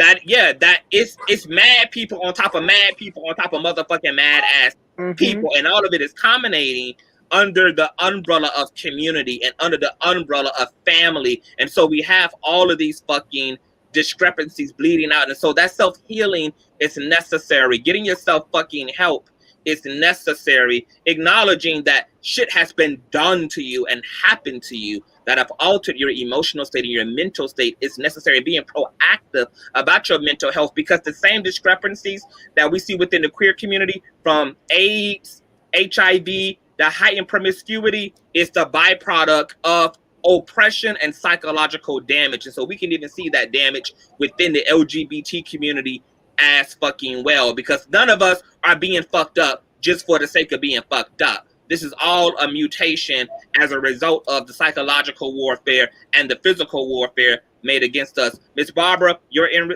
Yes, baby, I'm ready. I am ready. Okay, Coach, All right. I gotta go. All right, I'm gonna be the damn judge. All right. okay. I'm gonna be the damn judge. Okay. So your sorry ass is sorry about what you did to the child, right? You're sorry that you did that to the child, right? Well, sorry is not good enough. I'm trusting nobody with the innocence of children. Your application is denied to get your child back until the child say they want to come back. You understand me? Your application is denied, you little sorry ass. And until the parent has went through the proper channels to be oh, that guy, you ain't going through no damn channels. You ain't going through, you're going by yourself. You're going through the channels by yourself. I'm not trusting no innocent child with you. That's it. Okay? Until the child say something. Okay. So you'll have what do you call them visits?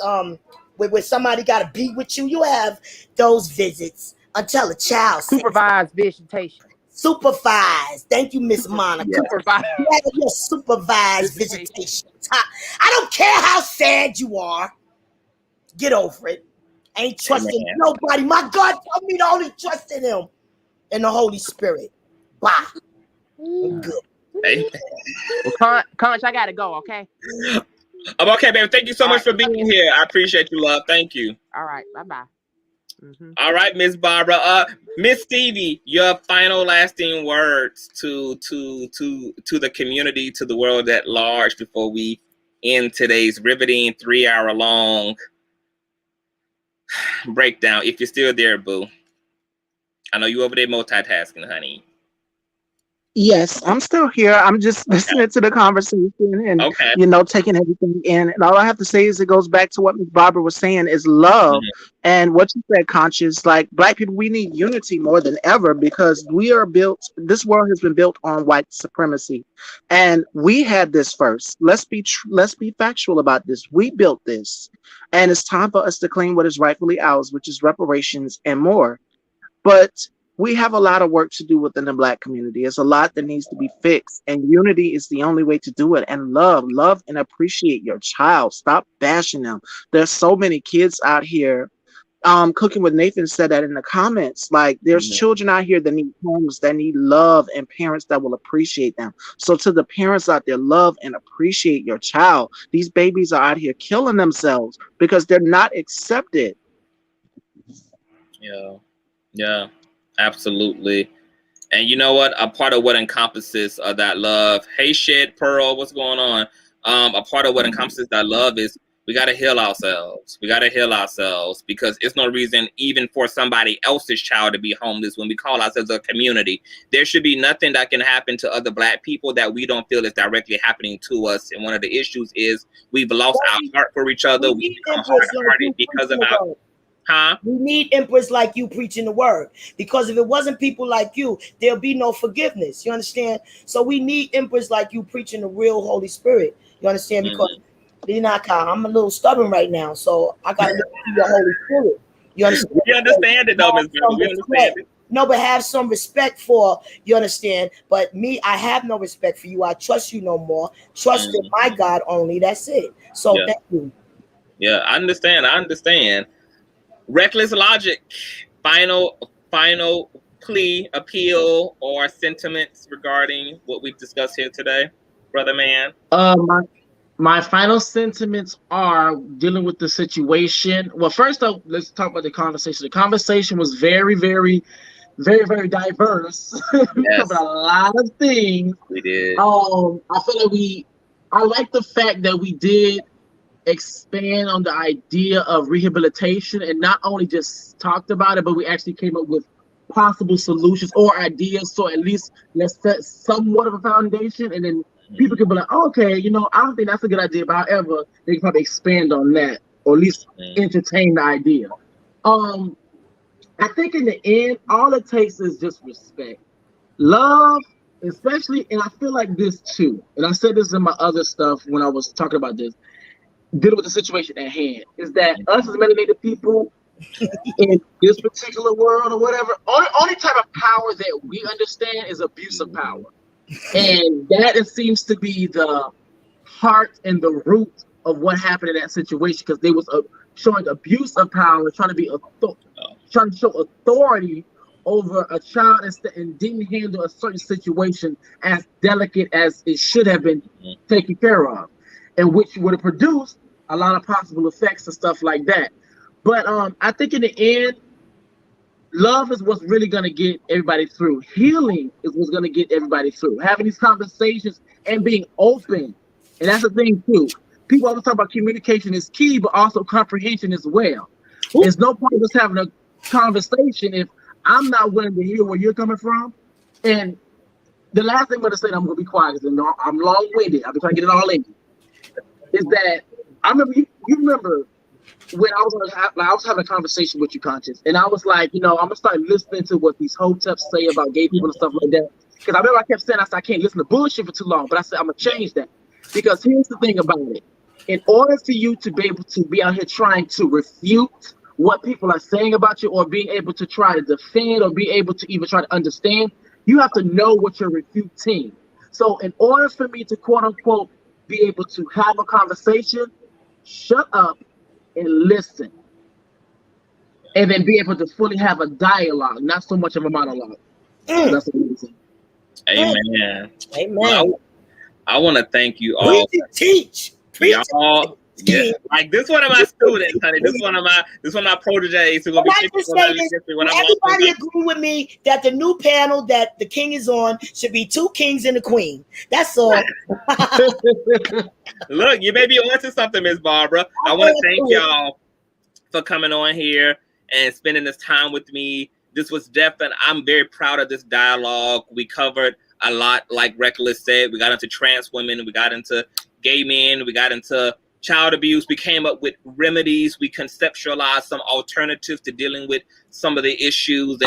And absolutely, we need to continue to expound upon and have a hope for our world. One of the things that I'm deeply discouraged by, and it showed up at different times, and even in this dialogue, is I'm afraid that humans are going to lose their faith in other humans, because that's going to create the disintegration and degradation of humankind itself. Is when we give up on each other. We no longer have a hope. We no longer believe it can be better.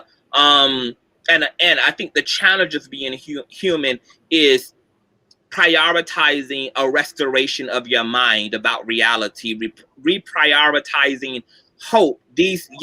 Hope we're one dry. If you're just relying on hope in and of itself, that you have to take the time to fall back from the world, to restore your faith, to restore your heart, to restore your mind, so that you can continue to operate in the world in a replenished manner, rather than relying on when you feel good and then you high on this feel good, and then when shit happens, you fall back into this pessimistic, hopeless state. Like that, all of our emotions as humans are very fleeting. And so even when it comes to being visionaries and revolutionary in the way that we see society, like we have to, that has to be who we are in order to maintain a heart and a high spirit about where we can go and how far down the road that we can make it. And so I think that it's time to have more holistic remedies to what's going on in the world around us, and for us to not forget to have the empathy, because we're humans, and that's what separates us from so many other species. It's the fact that we have the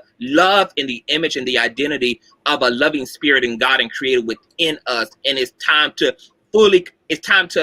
act like a people who are made in the image of that love, of that eternal love. And so I want us to be inspired. I want us to remain hopeful. I want us to remain steadfast, and I want us to to continue to eat off of the table of it gets better. It gets better if we want it to be better, if we're determined that it will be better, and if we all commit to doing our part of the world being a better place. So I just want to thank y'all for being here, for sharing y'all time. I'm gonna have to pay all y'all asses because y'all was here. No, not me. Make sure not me. You give rice to a starving child or a starving grown adult. Not me, not one dime.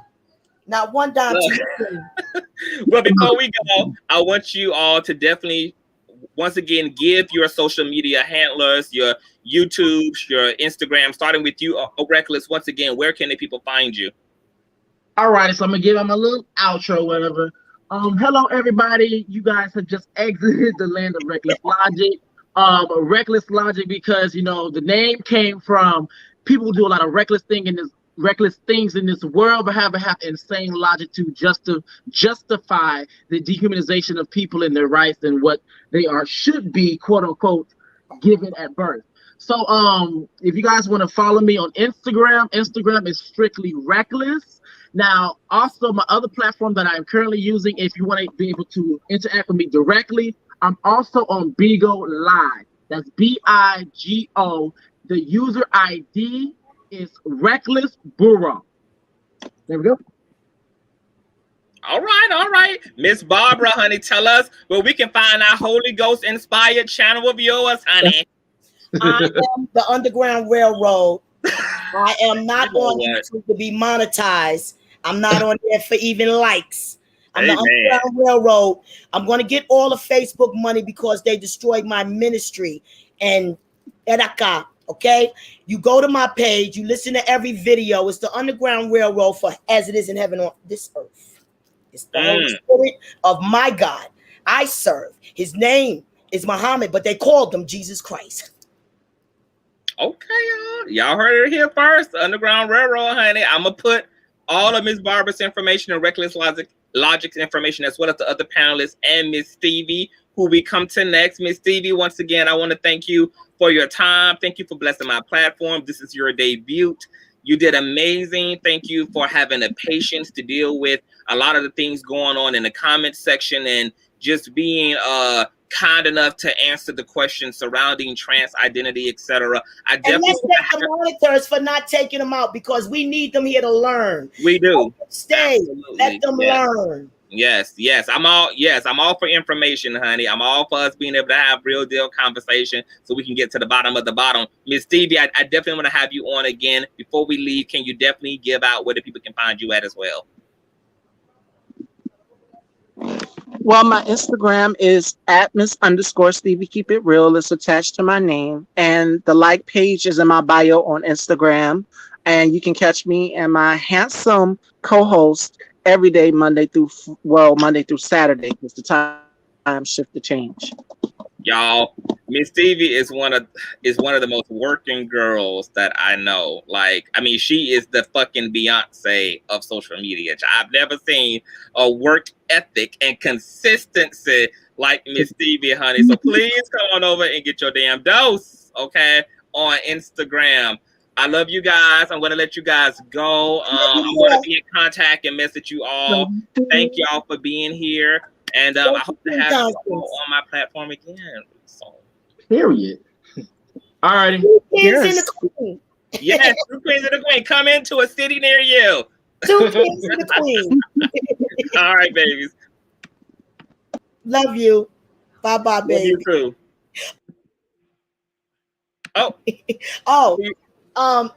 Listen, what I want to clarify with Miss Classy, she wasn't using a lot of class as far as I was concerned because as you were preaching, your monitors with the wrench had a whole different conversation. And the only thing I simply said was, y'all are distraction. And why did I say that?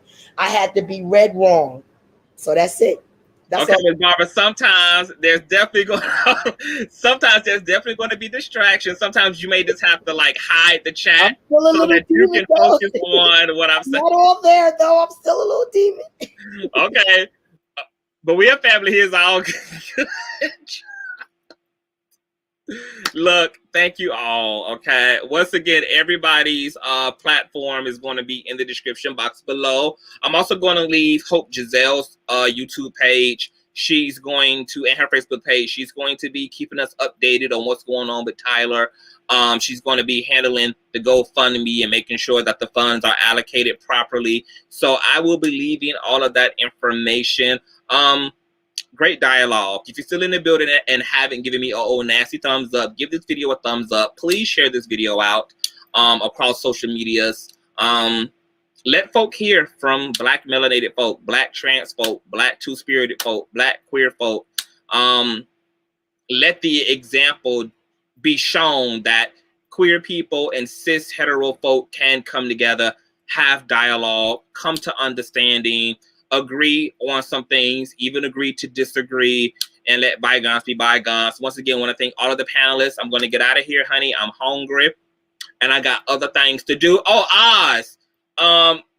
So I haven't used what you sent me yet because I was supposed to have a session yesterday to get my Jesus piece put here, but we had to reschedule for next Saturday. So I'm going to definitely be giving that potion that you and the hubby sent me, okay, next week for sure. I did receive it. I'm probably going to call you either tonight or tomorrow because I told you I'm going to need you to give me the tutorial again so I can make sure I don't misuse what you sent me. So I'll definitely be giving it its official first try next Saturday, okay? So I'll definitely be keeping you updated on that. What's going on, King Buddha? Thank you all for being here. I love you all. And good evening. See y'all later. Can I get up out of here? Can I do it?